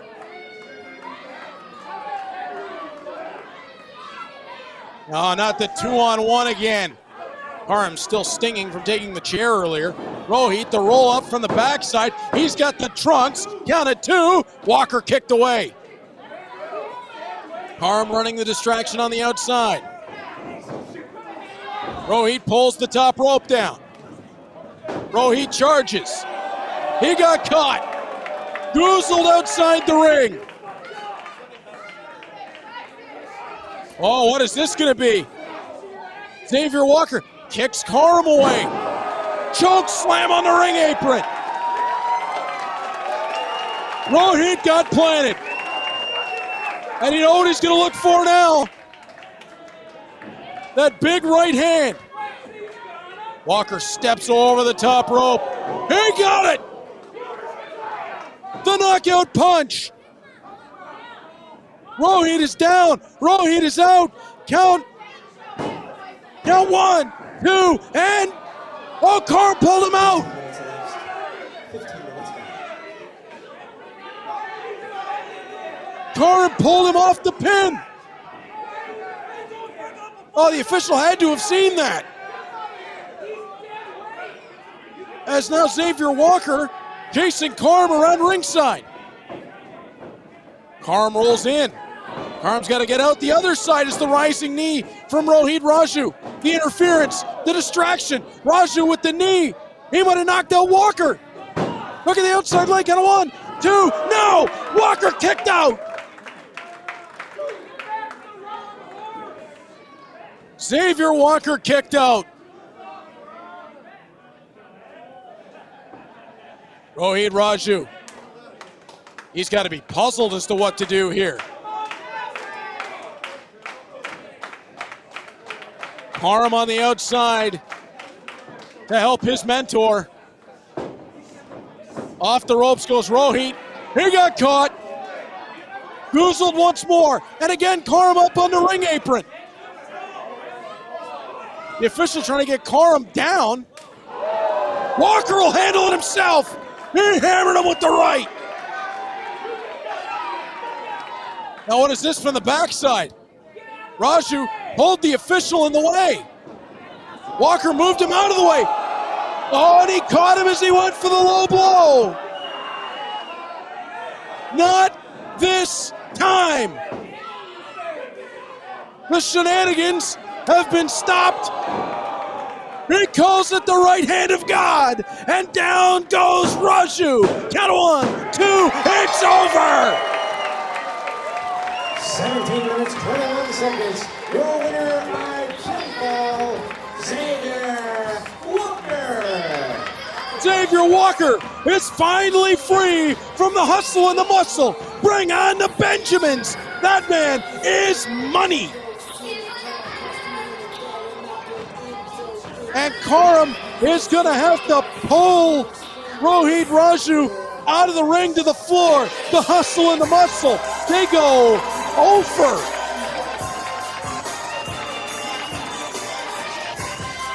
Huge victory for Xavier Walker. Finally, the measure of revenge.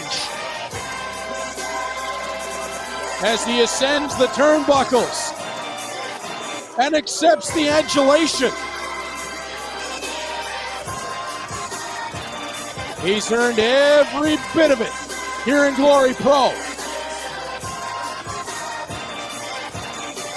He is a superstar in the making.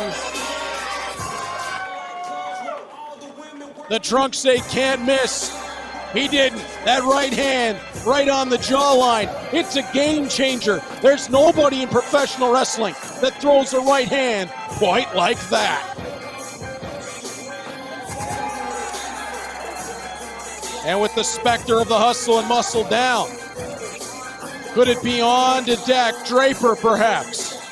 Or maybe gold next for the big All man. right, get those tickets out. It's time for the 50-50 draw. We've got one more to go. The main event of the evening. Miyu Yamashita from Tokyo Joshi Pro, a 5'5" karate stylist who is feared around the world, the pink striker. She'll take on the little blue dragon in Tootie Lynn. The more you get, the more chances you have. That's a win. This Congratulations. is going to be a legendary striking contest. Thank you all for playing. 9 years experience for Miyu Yamashita.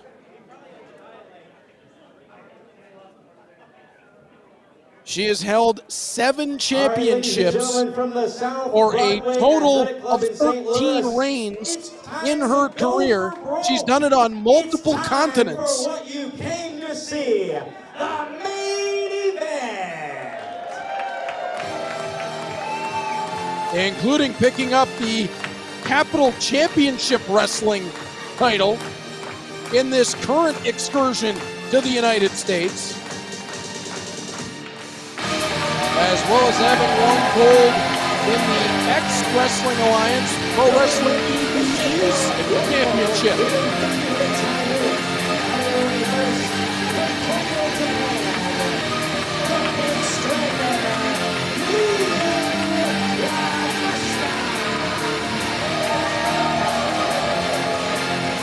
But has she ever encountered a striker with the skills of the little blue dragon, Tootie Lynn? That will be the question. As Miyu Yamashita, almost surreal to see her step into the Glory Pro ring. 9 years of professional, and she has already made herself into an ace.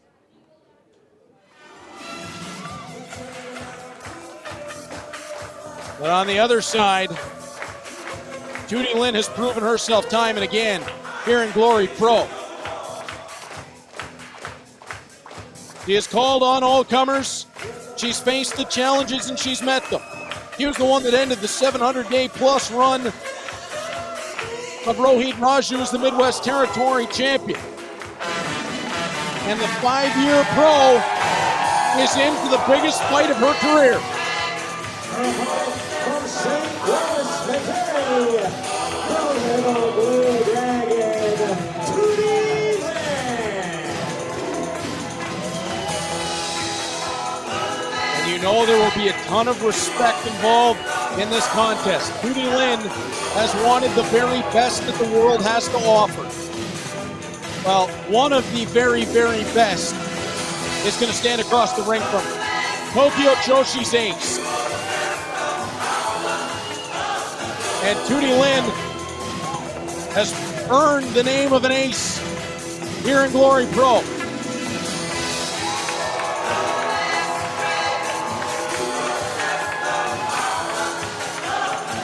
And will it be Little Blue Dragon or Pink Striker? This is a striking contest for the ages. You know, my longtime broadcast partner, Robin Black, last night did karate combat. And a big hello and great job to Robin. But I think we might be in for the same thing that he was in for a night ago. This striking contest is going to be amongst the very best.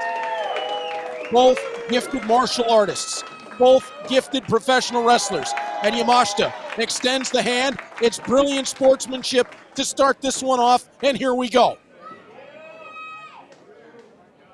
Yamashita with a long look at Tootie Lynn. Again, I said earlier, has Yamashita faced someone as gifted of a striker as Tootie Lynn?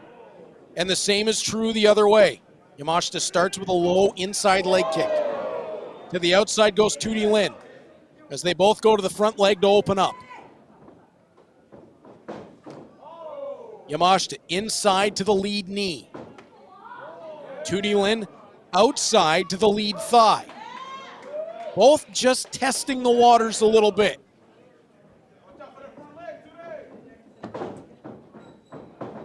Yamashita takes center ring. Outside of the lead leg of Tootie Lynn. Tootie responds in kind. Inside of the lead leg. Tootie responds in kind again. Tootie tried for the head kick. Yamashita tried head kick. And they square off. They both saw the opening. They both read it.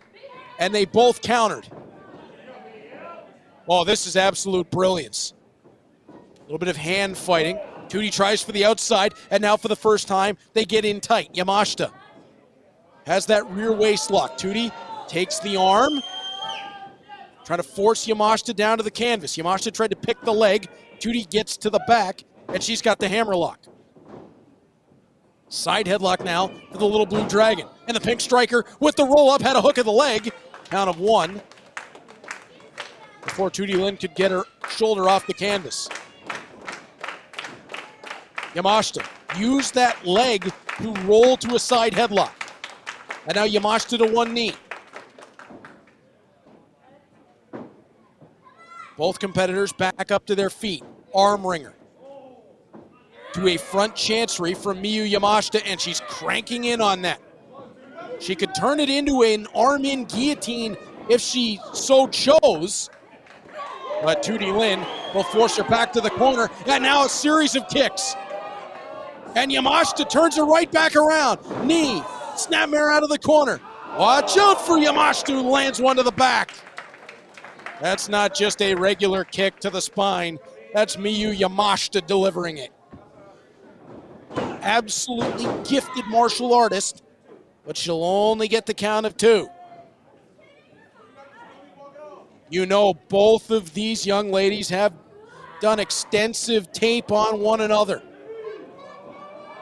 They've studied. They know what to expect in this matchup as we see the strength of Miyu Yamashita.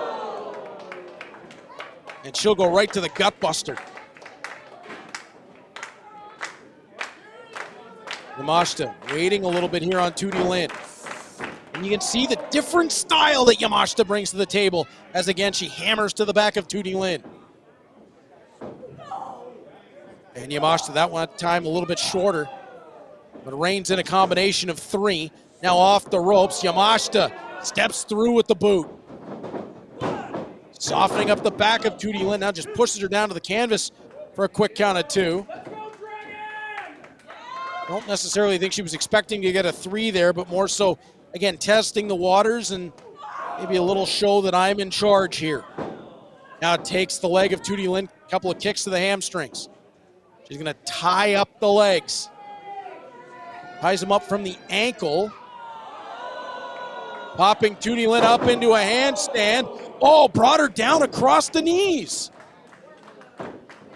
I can confidently say it's the first time I've ever seen that. And Tootie Lynn needing a little bit of a regroup here. Miyu Yamashita is in control of this matchup.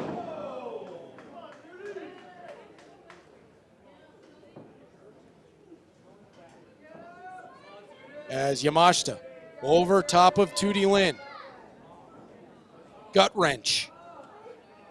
Hoisting Tootie up. Oh, gut buster again.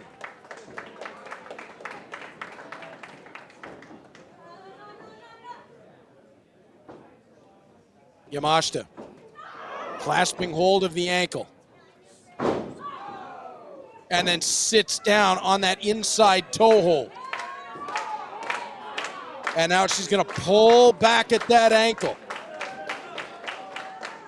Miyu Yamashita has a look over to the camera. She kind of said shh, and you could hear why. She wanted everybody to hear those kicks that were raining into the hamstrings of Tootie Lynn. Axe kick from the little blue dragon, and a second time. Oh, Yamashita drop kick to the hamstrings.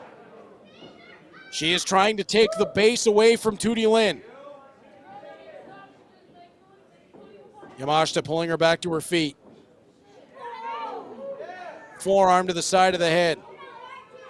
And Yamashita doesn't move. And again, Yamashita will not move. Tootie Lynn not giving up much herself. Forearms back and forth. That time Yamashita moved, and so did Tootie on the return. They are nose to nose. And Yamashita's calling her on.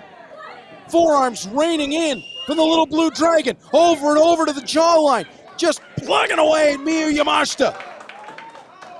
The combination comes to a close, and Yamashita throws one kick that drops Tootie Lynn. Tootie Lynn will not give up. Miyu Yamashita calling her on. Again to the side of the head. Forearms raining. That rocked Yamashita a little bit more. She goes off the ropes. Tootie ducks underneath. Catches her with the leg lariat on the way by. Look at the outside leg. Count of 1.5. And Yamashita able to kick out. Tootie Lynn stepping back up to her feet. Axe kick to the back. And maybe a little message sent there by Tootie Lynn to Miyu Yamashita. I can play this game too. Oh, knee downstairs. Off the ropes. Tootie Lynn turns. Yamashita spins it around. Shoves Tootie Lynn to the ropes. Knee to the midsection. In the middle of the ring goes Tootie. Lariat from Yamashita. Doesn't hook the leg though. Count of 2. That's all she's going to get. Tootie Lynn trying to fight her way back up. Miyu Yamashita in control of this contest. And Yamashita looking for perhaps a submission hold. Couldn't quite see how she was setting it. It's a head and arm submission. Almost a version of the old Taz mission. As Yamashita goes to the midsection. Oh, beautiful judo throw. Absolutely gorgeous technique. Had Tootie Lynn on her feet, threw the hip in, pulled her over the top, landed her to a pinning predicament. She's got a 2 count twice out of it. Look at how she kept hold of the arm as well. Known as the Pink Striker, they might want to change it to Pink Genius for Miyu Yamashita. That was as well-placed a judo throw in a wrestling match as I've ever seen. And a submission hold reminiscent of an Anaconda Vice almost. It's a head and arm submission.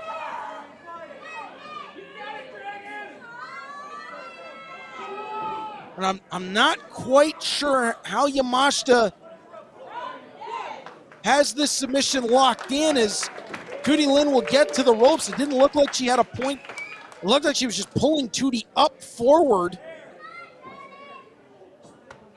Almost looked like a head and arm choke in the initial, but became more of a vice lock as off the ropes. Oh, Yamashita out of the way was Tootie Lynn. Kick to the back of the head. That one got upstairs. Tootie Lynn, kick again right between the shoulder blades. Yamashita down, hook of the leg, count of 2. Yamashita kicks out. And suddenly Miyu Yamashita was put into danger.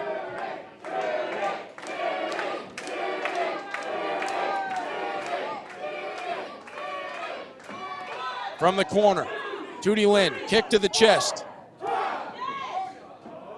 Yamashita spun around. Tootie Lynn in trouble as Yamashita fires in the kicks.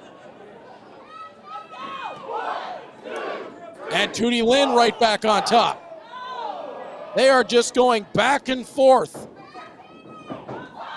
Downstairs, Tootie Lynn, twisting back kick, up kick. She's got Yamashita rocking. Now the forearm lands. Yamashita goes down. Tootie Lynn, what has she got in mind here? Starting to ascend the ropes. Miyu Yamashita is going to cut her off with a kick up high. And out to the floor goes Tootie Lynn. Tootie Lynn is in big, big trouble. Taking that kick to the side of the head has completely changed the look of this matchup. Yamashita trying to pull her back in.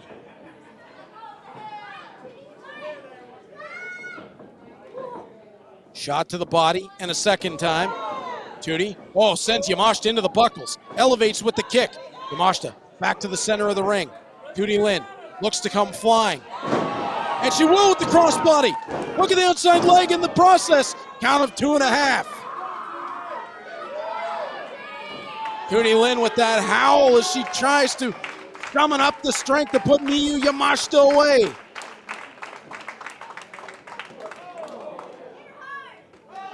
Kick to the chest and a second. The series reigns in with a third and a fourth. And now just lightning quick as Tootie Lynn fires away. And the knee to the jawline. Miyu Yamashita pumps back to her feet. Head kick. Could be the knockout shot. Count it 2. And Tootie Lynn kicks out. 2.5. What is it going to take in this matchup to put somebody away? Yamashita hoists Tootie Lynn onto her shoulders. Has it set, center of the ring. Back elbow strikes land. Tootie Lynn with the block and an up kick. Yamashita charges. Head kick from Tootie Lynn. That dropped Miyu Yamashita. Hook at the outside leg once more. Count it 2. No, Tootie almost had it. How much more can they have left? This striking war has gone back and forth at an incredible pace. Tootie up to her feet. Yamashita trying to make it there. Yamashita out of the way. Pump kick. Tootie off the buckles. Spinning back kick. Down goes Tootie Lynn. Center of the ring. Count of 1, 2. And that's all. Miyu Yamashita. Your winner by pinfall, the pink striker, Miyu Yamashita. Miyu Yamashita with an epic performance against Tootie Lynn. That was absolute brilliance inside the squared circle. And in the end, it was that spinning back kick. He put it upstairs and leveled Tootie Lynn. And that was enough for the 3 count as Miyu Yamashita has a long look at her fallen opponent.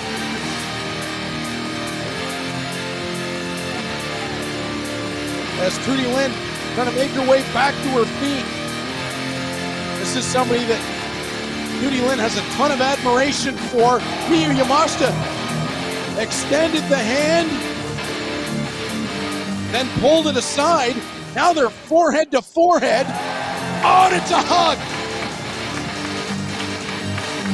I cannot think of a better way to end Go for Broke than of the mutual respect, the mutual love between Miyu Yamashita and Tootie Lynn. Miyu gets the victory, but Tootie Lynn proves once again she is as tough as they come. What a brilliant main event. What a brilliant card. Glory Pro Wrestling goes for broke and pulls it off. Don't forget to join us again, Del Mar Hall, June 24th. That is going to be a wild night. Tootie Lynn, soak it in. You deserve it.